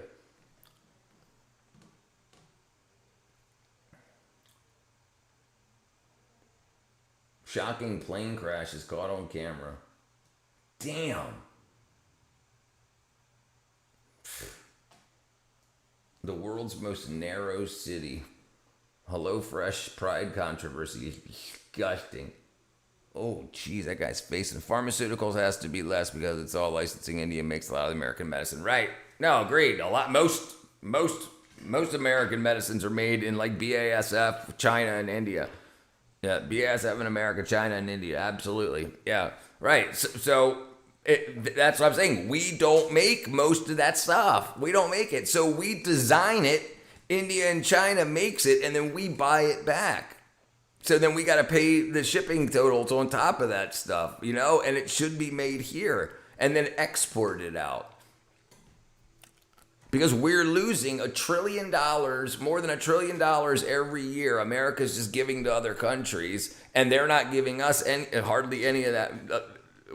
We're giving them $1 trillion that isn't coming back to us. So if we were trading, then you'd make a lot of money and we'd make a lot of money, and then we'd buy your stuff and then you'd buy our stuff, and then we'd both be doing much, much, much better. But the big problem is what's going on in countries like India and China is they have a bunch of like the low-class slave wage stuff. So people are making like $1 a day, a couple dollars a day, working, building the stuff that gets sold to America for $100, right? So then if we were making that, then you got the people that are the billionaires in India would have to compete. And they would have to make better working conditions and do all of that. But because they don't have to worry about it, America isn't going to say, no, we're going to stop buying it, because we can't, because we don't have a way to make it ourselves. So that's what's going on now is we're building up manufacturing in America.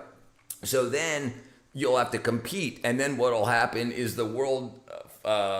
hopefully the people in the world will say, no, the people in China and India are being treated very poorly, poor working conditions. So take some of the billions of dollars that you made and give them better water, or give them better, and then that could start changing all that. But people want slaves, you know, and they're just barely paying the low-class workers in India and China barely anything. They're giving them places to stay, and they're giving them some sort of food assistance and water assistance, but they're working themselves to death. Yeah, TSA plays a major role in this. Absolutely.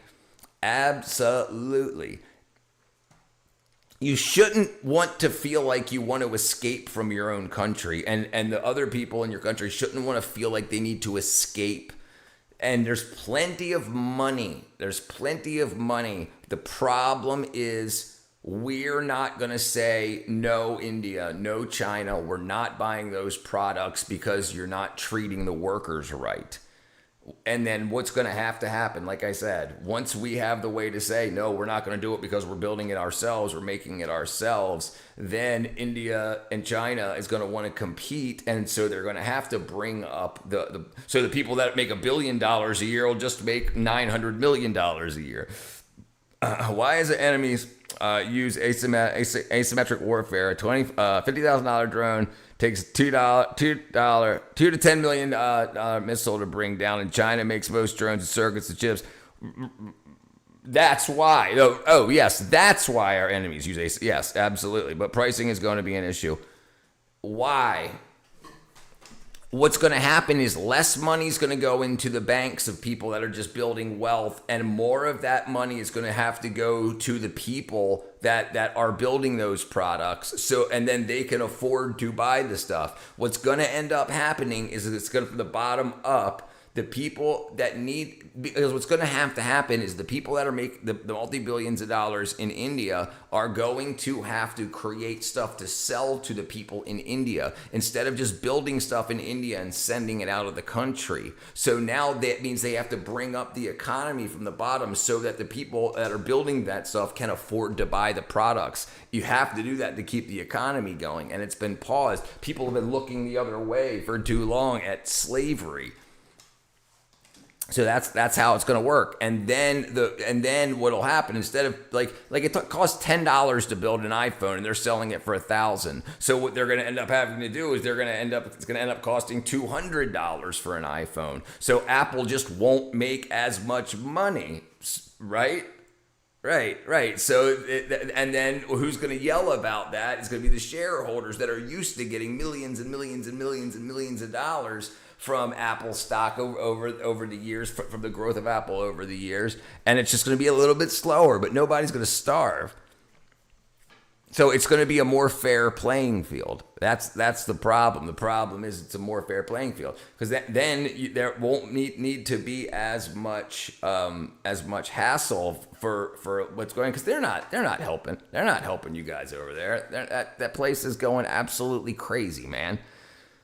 And people look away. People get mad about calling it out and whatnot. But that's what needs to happen. What needs to happen is the people don't need to be competitive now. They don't. The people that own those huge companies in India and China don't need to compete, because there's nobody to compete with. India and China are competing against each other, but they're happy with the way it is because America is going to buy the products because we cannot find them anywhere else.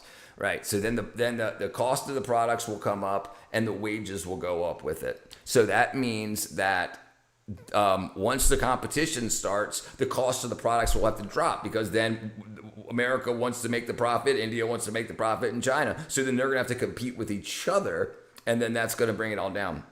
You know too much, man. Be safe. Yeah, John. I didn't mean to. It just happened. All right, let's see.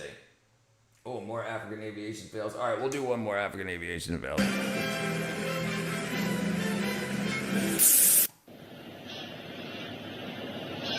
Sunset Zipline. Oude Mentanie sit nog vas in die vliegtuig. Nou net gebeur. Weet nie. The people in the media and stuff overcomplicate things to make it seem like these problems are insurmountable. They can't be fixed. They say that because they don't want them fixed. They've got their loophole and they're just pounding cash into their pockets. Brandweer nou net opgedag. Weet nie hoe gaat hulle hier maak om die mense te help nie. Was it stuck? What was that? The engines roar to life, and then Upendo is out of his hands, and down what passes as a runway. Right. Sure, absolutely. So China's going to have to do what China's good in, and then they're going to have to make deals with India and American manufacturing companies, right? And then hopefully, and the thing is, we don't know if they're in India or not. You guys aren't mining them, right? Like, what's the mining stuff going on in India? India, rare earth mining. In India. India holds the world's 3rd to 5th largest reserves of rare earth elements, 8% of global deposits, largely in coastal beach sands. Despite this, India contributes less than 1% to global mining output. Why? Because there's deals with the people in China that are going to make sure they make a bunch of that money off of it. You guys could absolutely start pulling that stuff out of the ground. Tomorrow. But they'll tell you that it's bad for your water and it's destroying the ozone layer, and then they won't do it. And they'll hold control of that. People are gatekeeping, and they're keeping competition at bay. You guys got a lot. We are moving to a rare earth dependent world, and BRICS owns all of it. There's more than enough to go around. If India started pulling more of its rare earths out of the ground, they would be a much richer nation. Okay, India's rare earth bearing ore is primarily monazite, a mineral rich in thorium and rare earths. Deposits span 2 geographical formations: beach sand minerals and hard rock terrains. Inland reserves in the Ambadungar area, Chota Udaipur district, Gujarat, and the Balotra, district of Rajasthan. Due to radioactive nature of monazite, thorium, and uranium, its processing are legally catalyzed as prescribed substances. Government monopoly. Petrodollar now, soon be a resource dollar. It'll happen. A state-owned India Limited Department of Atomic Energy remains the primary authorized. So you have a state-owned company that says we're the only people that are pulling it out, pulling that stuff out of the ground. Okay, but let's look at other stuff here. Okay, so that's that. That's rare earth. Let's say neodymium, or gold, or silver. India has the 5th largest rare earth reserves. Yeah, dude, you guys got a lot. You guys got a lot, and you're not doing what you could with it. You ever thought about running for mayor, governor, or something along those lines?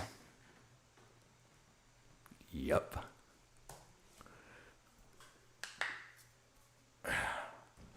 Yep. We'll talk about it in a couple of years. Dominated by the state-owned enterprise. Okay, the bulk of India's rare earth, which are neodymium, praseodymium, and dysprosium, are found as monazite in the rich coastal riverine of Kerala. Okay, production ramps, regulatory challenges. Mining for atomic regulated minerals is heavily controlled. Historically, most operations have been restricted to one company. The magnet gap. Despite having the raw reserves, India has historically lacked the facilities to process it. Why? Why? You guys are putting rockets in outer space. Why do you not have a facility to do this? You've got the room, you've got the area, you're not worried about the water. So the country imported about 100% of its neodymium magnets from China. So people in your government made a deal with China saying, we won't pull any out and we'll buy all this from you if you buy this something else from us, and we won't even pull it out. So they're not touching China's profits. When you could absolutely be beaten, and then you could beat China's price down, because then America would say, well, hey, we can buy from India. We don't have to buy from China. Oh, and India's offering us a better price. Then China will be like, whoa, we'll drop the price. We'll government subsidize this, blah, blah, blah, blah. And they would do that in a minute. Manufacturing initiatives. To achieve China plus one supply chain resilience, India launched a 72.8 billion rupee 7-year scheme to incentivize the production of rare earths. So, like, what someone could do, someone that was interested, could say, hey, on the internet, I want to find somebody that's a professional in rare earth, in neodymium extraction and production. I'll pay you $1 million a month, and to help set all of this up. Then you go to a venture capitalist. You work with that guy. You go to venture capitalist. You get this dude his money, and then you say, okay, we set everything up. Where we're gonna buy the land, how much it's gonna cost, how power's gonna get to it, blah blah blah blah blah blah blah blah blah. Then you go back to the venture capitalist and you say, we need $30 billion. It wouldn't be anything like that. It'd be like $1 billion probably. Then you set it up. You get what you need from anywhere. Your investors will put in more money because you're now knuckle to knuckle with China. And then India would be buying 0% from neodymium from China, which is crazy that you're not. Export policy shift. Conserving supplies. Because high global demand and China's export restrictions, India has requested that a state miner halt some of its rare earth exports, including neodymium, to Japan to safeguard supplies. So now Japan's not getting neodymium from you guys. So you're digging up some, but it's going to Japan, and then you're buying it from China. That doesn't make any sense. Are you interested in upstream mining or downstream magnet manufacturing? And just follow it down, follow it down the line. I have no interest in it. I don't live in India, so but you could make it happen. Somebody could make it happen. Somebody that's interested in doing it.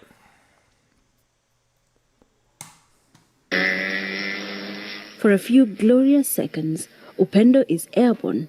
and then it crashes to the ground. Another dream. It's the same one we just watched. Bam.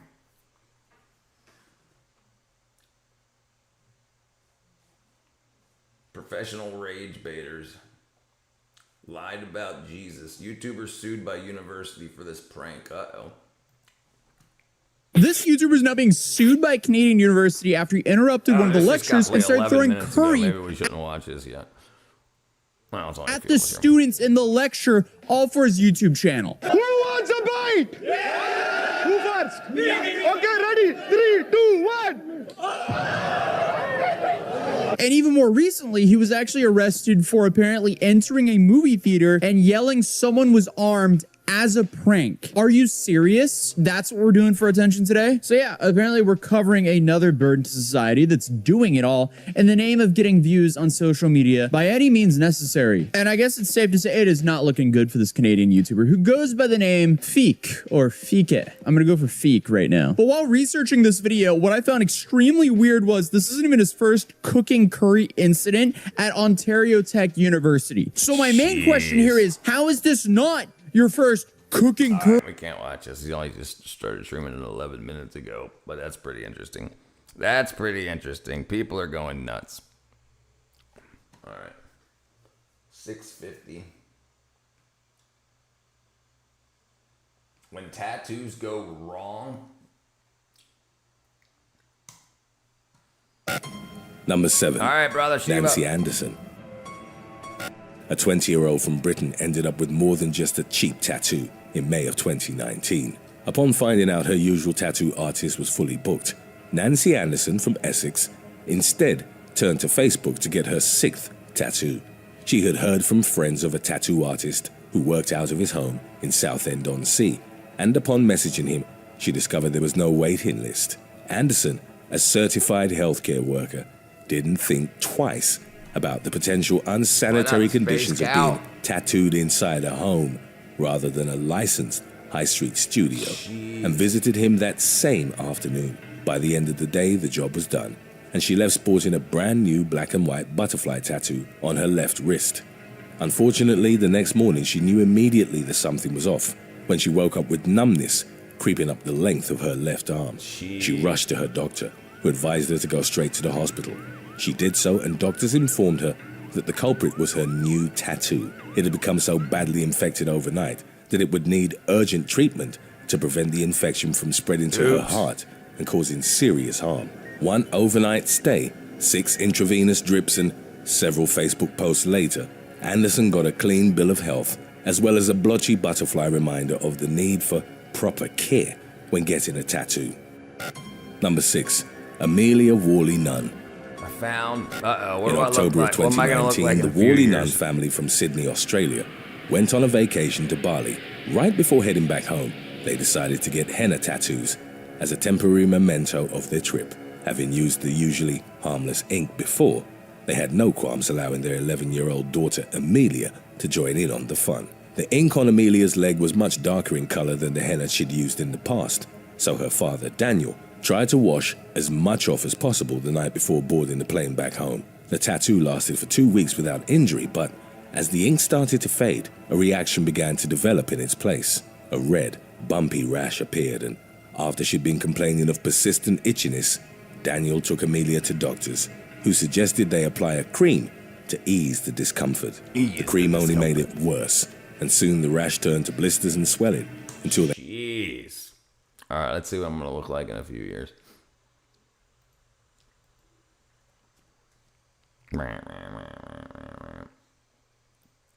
There we go.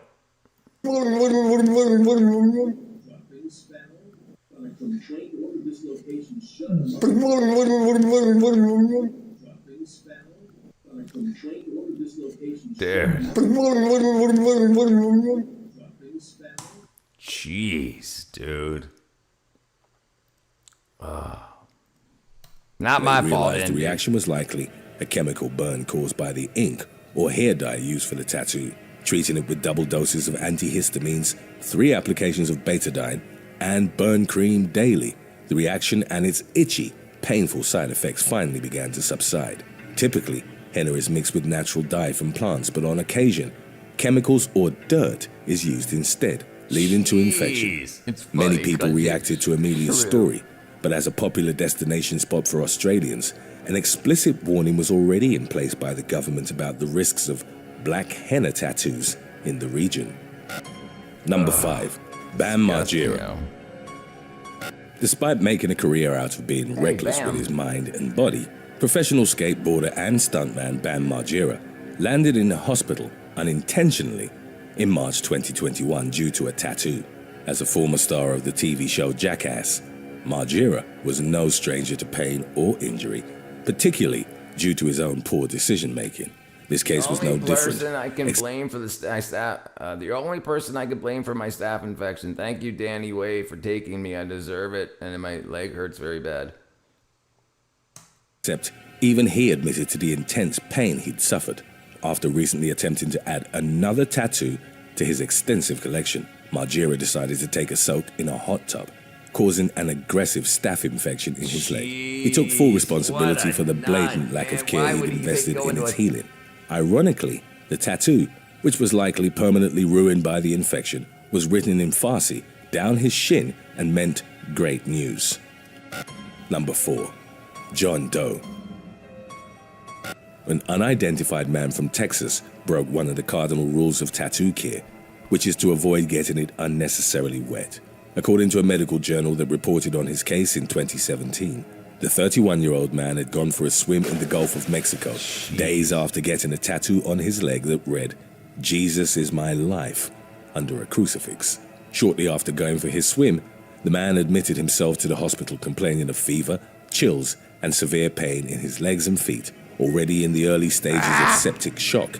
By the time doctors got to him, he was already in a bad state.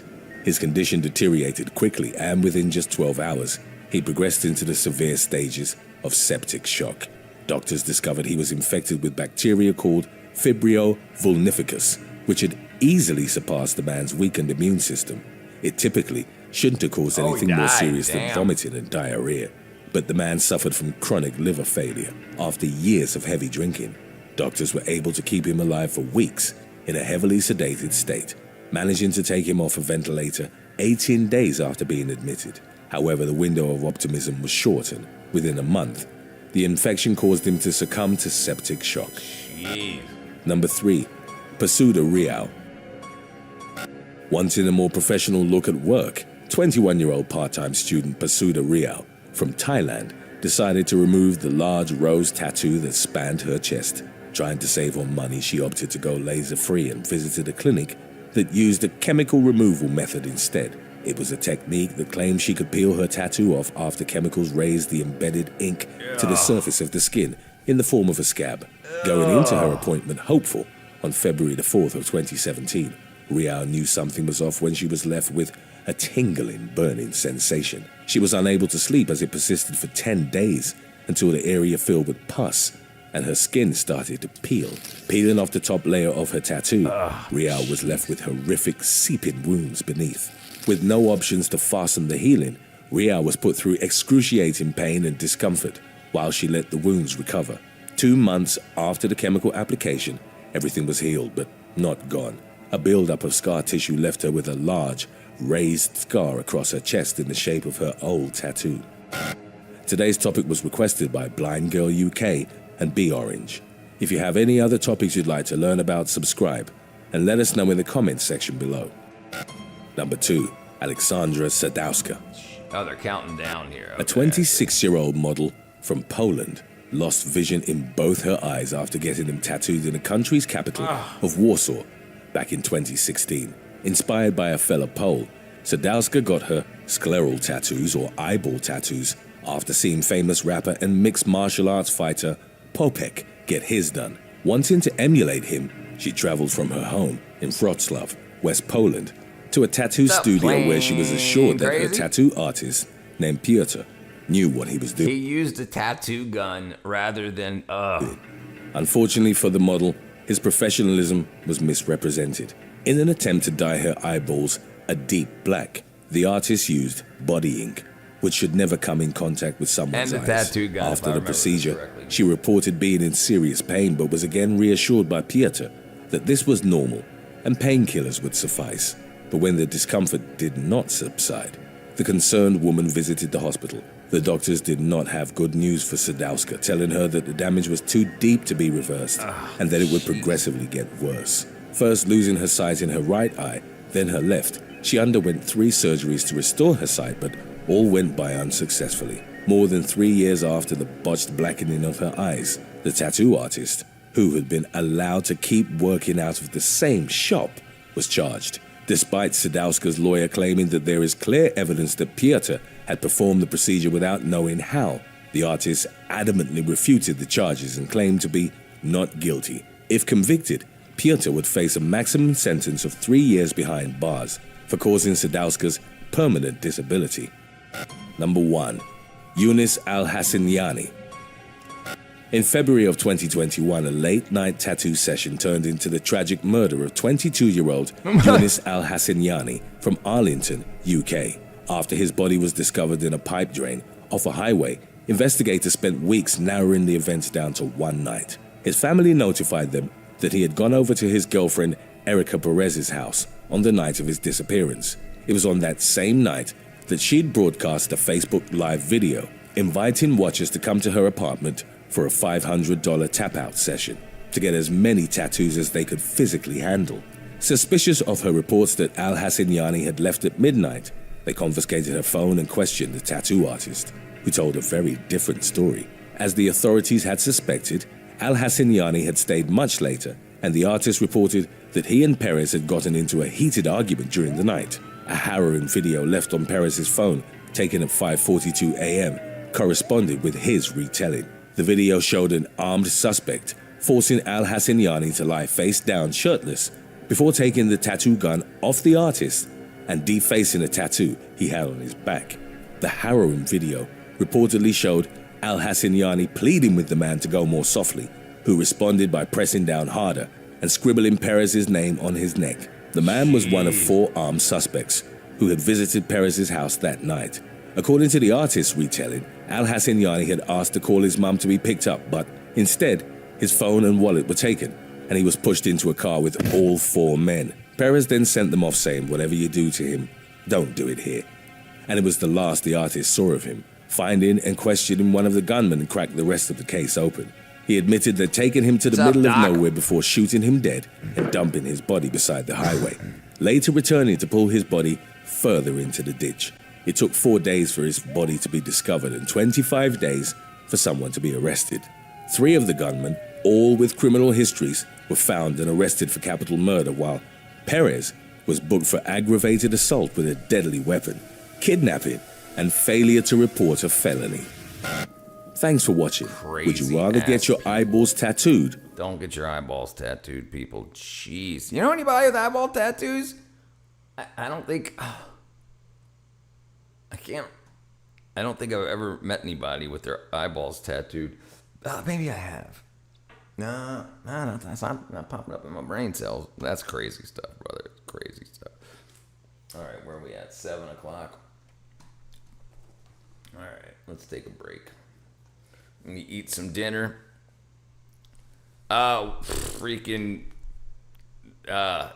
Tattoos that ended up killing people from infections, and then people that it was freaking, I don't know why I watched it. I don't know why. But yeah, I'm probably going to, let's see what we got here first of all. Let's probably get something to eat so I can go on from, let's see, 7 o'clock now. 8:30, 9:30, 10:30, 11:30. Yeah, I'll probably, okay, so it's been 2 hours. I'll probably be back in about a half hour, 20 minutes or so. You know what? Let's just keep going. Screw it. Let me get some water. And you can decide what we should watch next. I am a singer. I can sing. I can do all kinds of singing. Specture. Yeah, I can sing. Probably Probably egg salad, homemade mayonnaise, and backyard. I got chickens in my backyard. I get eggs every day from them. Probably make myself some egg salad. Let's see. Pretty edited. The lie behind Chinese beauty filters. Moments when things went wrong. I have comedy and education. Comedy and education. I'm basically just awesome.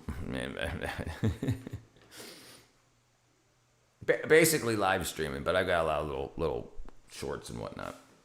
Okay, let's see. Next swing. Why they didn't survive. I visited the world's largest open-air crack market. Radium worked until his jaw fell off. Craziest things found in dead bodies. Wow. I don't know if I want to watch that. Dancing alone. Harsh reality of cheap clothing made in Bangladesh. She got a felony. Your content looks like a dark web. Not dark web. Inside the City of Zombies of Philadelphia. Jeez. Felony for $90. Biggest immunity myths. This hippo tour was swallowed by a hippo. This tour guy was swallowed by a hippo and on safari. Jeez. Sewn in eyelashes. All right, let's do some chat history. We'll see what's going on. All right. Something horrifying about every country. Craziest diseases in history. This video is sponsored by Surfshark, Hey, the most bizarre epidemics in history.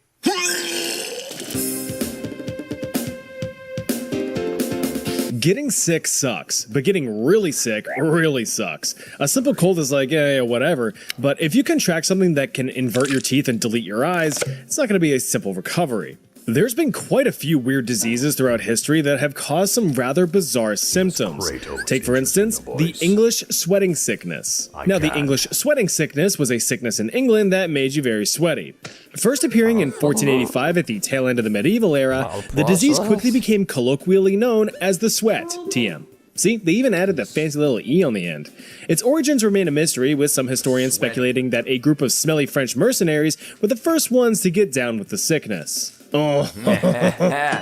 The disease may have migrated over to England near the conclusion of the brutal War of the Roses, which wiped nearly 100,000 asses from the map. The first known documentation of the disease comes from, ironically enough, French physician fella Thomas Le Forestier in 1485. He was living in London at the time and actually had contracted the disease himself, so being a responsible human, he had committed his experiences to paper, writing about his symptoms so that the knowledge may be studied by others within the medical community. The disease was also well documented in detail by English unphonetic last name having guy John Keys in 1552.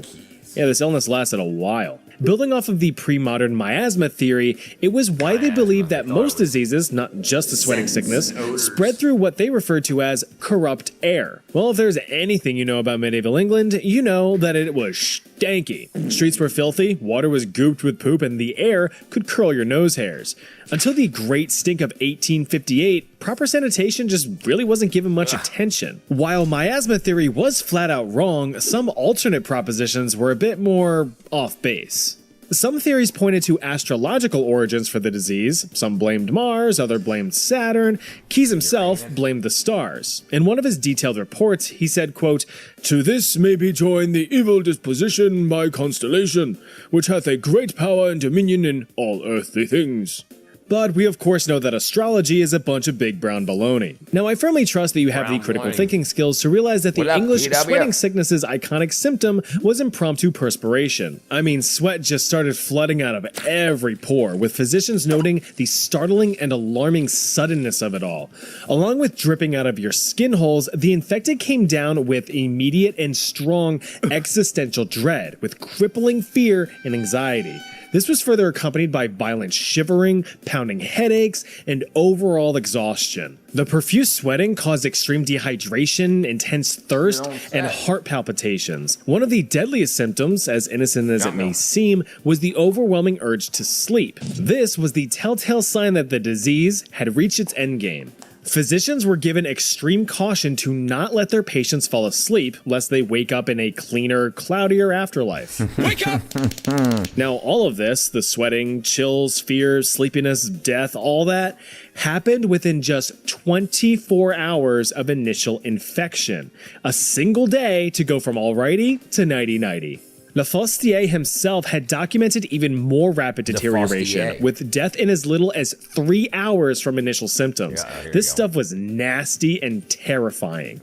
Like surviving the first 24 hours, if you were even lucky enough to do that, usually meant that you would be in the clear, but historical records estimate a fatality rate of 30 to 50%. This also was not a one-time occurrence. The English sweating sickness made its mark on history a total of 5 different times, first starting in 1485 and making a final appearance in 1551. The worst of it came in 1528, where it spread across most of Europe within months, hilariously skipping over and completely sparing France, whom I mentioned, may have started the whole thing. All in all, tens of thousands of people had died. Here's the kicker though. Widespread diseases like this typically target the weak, the destitute, deprived, and downright downtrodden, right? Well, according to Lafostier and Keyes, the largest affected demographic wasn't scrawny peasant kids or dilapidated elders. No. The English sweating sickness instead seemed to target middle-aged, healthy, wealthy men. The theory is that this demographic was more social and confined to smaller communal environments, allowing for easier transmission. How fares the day, my good man? Pretty moist, Tom. Pretty moist. Now, while the sweat was certainly one way to get sick and tired back then, there's something I know that I'm sick and tired of at this very moment, and you should be too. I'm of course talking about the sleazy data harvesting companies that spend every waking moment trying to claw at your precious private data. Whether you're dumping a file or filing a dump, there's a bunch of scumbags out there trying to yoink your personal information so that they can sell it to thousands of no-good garbage spammers that just slop up your email and phone. Shut up! That's where Surfshark VPN comes in. They are a virtual private network service that keeps your online identity in a metaphorical bubble of encrypted safety as you peruse the worldwide wilderness. Not only can you surf in complete anonymity, but also change your virtual location. You can try United States, Canada, Japan, or Australia, the UK, Malaysia, or Spain. They've got India, Latvia, even Slovakia, over 100 countries attained. Just flip on the switch while in your favorite streaming service to unblock geo-restricted content or gain access to exclusive deals on shopping websites. So if that whets your whistle, use my link in the description and pin comment below to sign up today. Be sure to also use code ChatHistory at checkout to get 4 extra months with your purchase. Bam. Chat History, 4 extra months. Solid deal. Right, if it doesn't tickle your pickle, Surfshark offers a 30-day money-back guarantee. So go on and give it the old college try.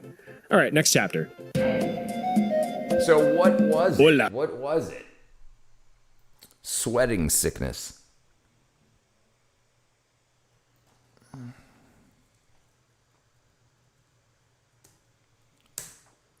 Sweating sickness is a mysterious, highly fatal epidemic. England, parts of 1851, characterized by sudden, drenching sweat, severe prostration, and rapid death within 8 to 24 hours. It still remains unknown. Interesting. Interesting. Mexico. Looks like you're up to bat for a weird disease. Right around the time that the English perspiration meant English expiration in the mid-16th century, the Mexica were getting shaken up by the Cocolitzli epidemics. The term Cocolitzli here being the equivalent of pestilence in the Nahuatl language. If you watched my video about surviving the Aztec Empire, you know that funny little TL pronunciation, What's up, the Winston sound, Churchill, is on brother? purpose. What's slightly less funny though were the estimated 12 to 15 million deaths attributed to these epidemics, the deadliest in Mexican history. Now this all took place across the Mexican plateau, right in this region here, but it is known to have spread as far as modern-day Guatemala. The first signs of the disease began to show up around 1545 in the Valley of Mexico, right in the heart of what used to be the Aztec Empire. As you know, the Spanish came along in 1519 and essentially converted the once thriving empire into a Walmart parking lot in just 2 years flat. In addition to using superior weaponry and strategic alliances with neighboring societies to steamroll the Aztecs, the Spanish also brought with them an unintentional biological advantage: smallpox. This took a healthy chunk out of the Mexica population, killing off roughly 8 million people, or roughly a third of the whole dang thing in 1520. But 25 years later, the Cocolitzli decided it wanted to pump those rookie numbers up. Like the English sweating sickness, the symptoms of Cocolitzli were immediate and severe. You were in the thick of it within just a few hours at most. Initial symptoms included high fever, headaches, and intense vertigo. You know, similar to that spinny feeling you get when them beers start looking a little too friendly. Hey, Spartacus, long time, brother. How you been? You. Good to see you. You got it, mister. Please drink responsibly. Beer cans don't talk. It's just too dang bad that these rather simple symptoms would soon evolve into complete horror. During the ominously named hemorrhagic stage, victims would begin bleeding out of every single orifice they owned. Your eyes, your ears, your nose, your mouth, even your beehole and hoo-ha or dangly bits all the way down south. Coupled with excruciating abdominal and chest pain as well as painful swelling underneath the skin, this was just an actual nightmare. The Mexica and the Spanish tried their best to treat the sick, but nothing was. A lot of stuff going on. A lot of garden. Just pulled up a bunch of that's some cartel disease. Yeah, some cartel disease. I just pulled up a bunch of sweet potatoes, onions, and garlic. Sounds like Ebola. This is smallpox. Working. The Spanish tried quarantining the ill, bloodletting, and even the most powerful remedy of all, thoughts and prayers. Cartel stuff. The Mexica tried various herbal medicines and their own spiritual healing practices, but it was all in vain. People were simply dying too quickly. The infected could suffer in utter agony for up to 4 days before finally experiencing some relief, because they died. Right. During its initial release in 1545, Cocolitzli ravaged the Mexica population, culling around 80% of the herd. The sequel hit the shelves in 1576. This version was slightly less deadly, but still terrifying all the same. It cut down the remaining Mexica population by an additional 50% before burning itself out in 1580. Within just 56 years, the entire Mexica population had fallen from about 22 million down to less than 2 million. Now, the Spanish were still affected, but not nearly to the extent of the Mexica. This was mainly due to the fact that the Mexica were more susceptible with their more exhaustive labors and poorer nutrition than that of their Spanish counterparts. Their immune systems were weaker, so the disease pressed the advantage. Modern hypotheses point their fingers to either an alternate form of salmonella. 4 5x6 by 3 foot planter boxes for my wife, ground panning, or I use raised beds. Best way to go about it. I've got hard clay right underneath what was ultimately sod, and then right under it where the sod was all laid prior to me being here. So if you dig through the dirt 3 inches, you're just hitting clay and rock. So I raise everything, raised beds. They definitely sped up some natural selection. Oh, indeed. Yes. Yep. Raised beds, best way to go about it. Salmonella, some kind of rodent-borne fever, or a conglomeration of various diseases that just so happen to strike all at once. But to me, that just sounds like a giant, I don't know. What is mostly agreed upon, however, is that it's highly unlikely that Cocolitzli was a Spanish-born disease, simply because the pathogenesis was drastically different compared to that of known European diseases. So it was just probably something local. More like home field disadvantage.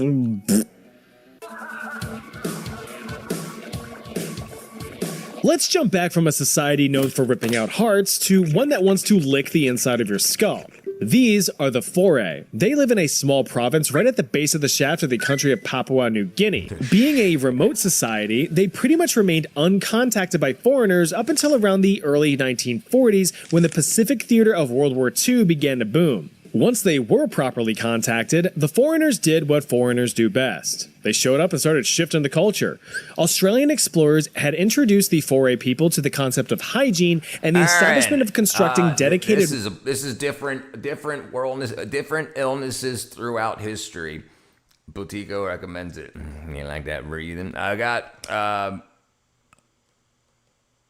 gotta put a bit of compost for the soil before the weed control rolls to keep the nasty weeds. I use cardboard.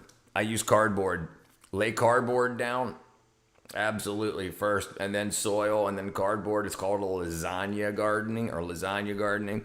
Yeah, the cardboard, if you got a bunch of boxes or whatever, yeah, Amazon boxes, just lay them out. You'll be great with weeds. Fine, no weeds. He used to sleep only 2 hours now. That's all I need. Roads for quicker and safer travel. Pretty good way to nudge a developing community in the right direction. Another colonial influence was to deviate from rather primitive foray activities like village warfare. I know, kind of hypocritical, right? Well, there was also a push to abandon many traditional values, one of which being endo-cannibalism. Now, this wasn't a savage beat your buddy over the head then drag your teeth across his face type cannibalism.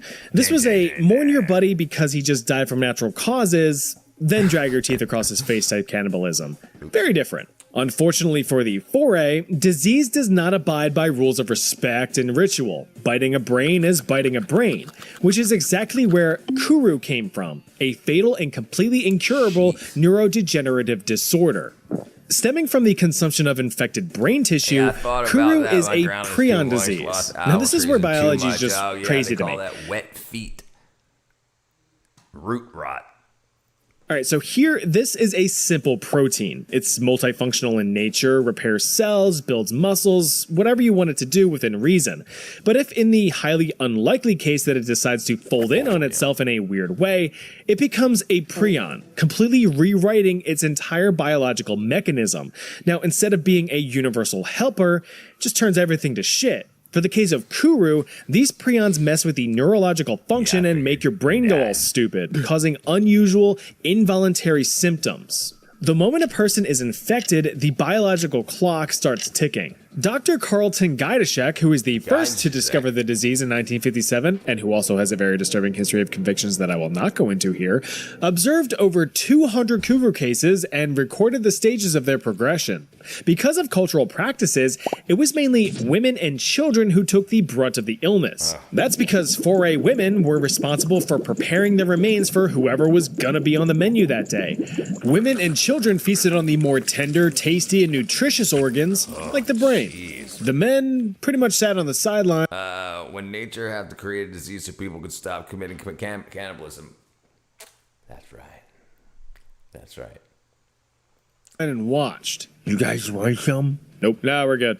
According to Dr. Gajdusek, the earliest telltale sign of an infection was the simple loss of balance or coordination.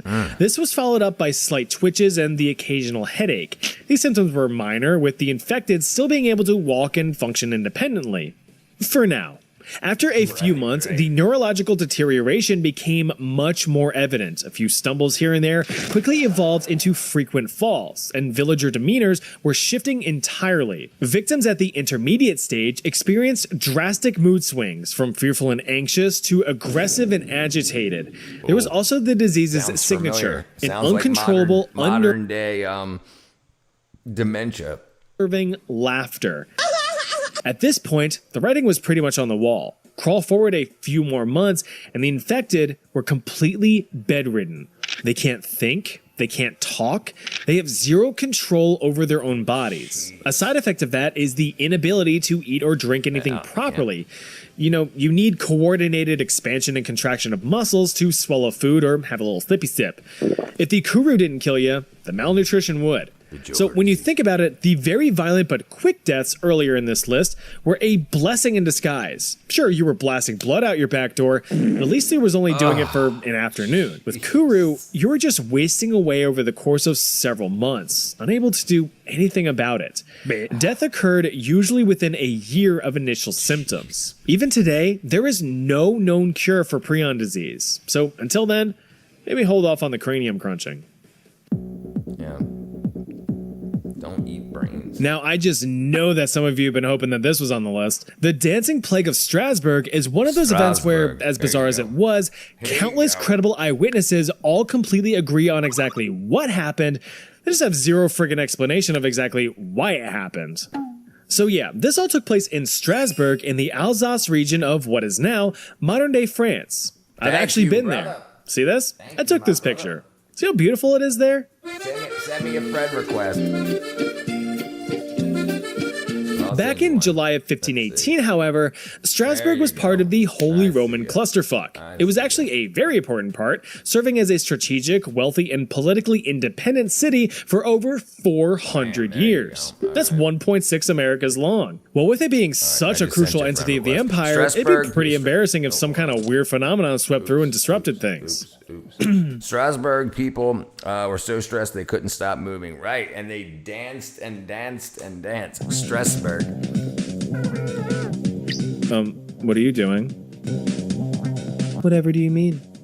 Come on, kids, we're leaving. According to this Wikipedia article I just found laying on the ground, a lovely lady named Trophaea decided to start throwing it back right outside her home in the middle of the day. Seems innocent enough at first, but she just didn't stop. Save for a few frantic meal breaks or collapses from exhaustion, Trophaea let loose for several days. Instead of scaring them off, all of her dancing actually encouraged many of her fellow Strasburgers to join in. She's good. And thus, the plague had spread. Now, you might assume that these onlookers were just doing a tad bit of toe tapping, but you'd be very wrong. They were really pushing the limits of their tendons' tensile strength as they were whipping their limbs to and fro, basically Beyblading themselves around the street and letting them rip. Now, going alls out, balls out dancing can be fun for about 30 seconds, but when it goes on for days, that's when mental and physical health starts to trend downward. From a distant perspective, watching everyone doing their shimmy shams looks like a good time, but once you got closer, you realized that something was horribly wrong. The enthusiastic dancers reportedly held an empty but panicked expression, as if they were being puppeted by some unknown force. The dead stare of unbridled torture, coupled with these medieval peasants quite literally dancing their feet to the bone, warranted intervention, especially when 15 were dancing themselves into a freshly dug grave each and every day. Oh, we need to do something. Everyone was quick to offer their suspicions. The church blamed evil spirits, the doctors blamed hot blood, neither of which offered any proper solution. Very helpful. Taking matters into their own hands, city officials attempted the reverse psychology route, setting up stages and hiring musicians to provide a proper venue for the dancers, encouraging the wacky rascals to keep on dancing. And they did. At the peak of its spread, over 400 people were getting jiggy with it. Some doing it thanks to a crippling psychogenic illness, and others just because it looked like fun. But after a while, the fun was done. After 2 months of the plague, it started to die down, mostly because the actual sick people cha-cha slid into the great beyond, taking it to the top with one hop. Anybody else just in it for the bit kind of went on with their lives. Any remaining dancers were promptly carted off for spiritual cleansing, which reportedly worked thanks to a little thing called the placebo effect. In the end, while this may have been a simple case of mass hysteria brought on by the harsh stresses of just existing in medieval Europe, some historians bloody feet rubbed down to the bone from dancing on cobble streets blame bad bread. Ergotism, a fungal poisoning from rye, originating from contaminated grain, does exhibit symptoms ranging from hallucinations to uncontrollable convulsions, so sure, why not? Just remember, if you ever see someone dancing by themselves in public, they're either an insufferable influencer or on drugs. Or both. Probably both. Thanks again to Surfshark for sponsoring this video. There's a juicy deal just waiting for you. What's up? All right, let's see. Yeah, that's definitely weird. Definitely weird. Hey, that's me. That's me. All right, let's see. Firefighter home remodel. All right, hey, I'm gonna eat. I'm gonna go eat. I got myself some. It's 7:30 now. I'll be back at 8 o'clock. I'm gonna go get me something to eat. Be a good old time, and then we'll run out till midnight. Yep, LSD bread and stuff will get you every time. All right, I'll see you guys back in a little bit. Love y'all. See you soon.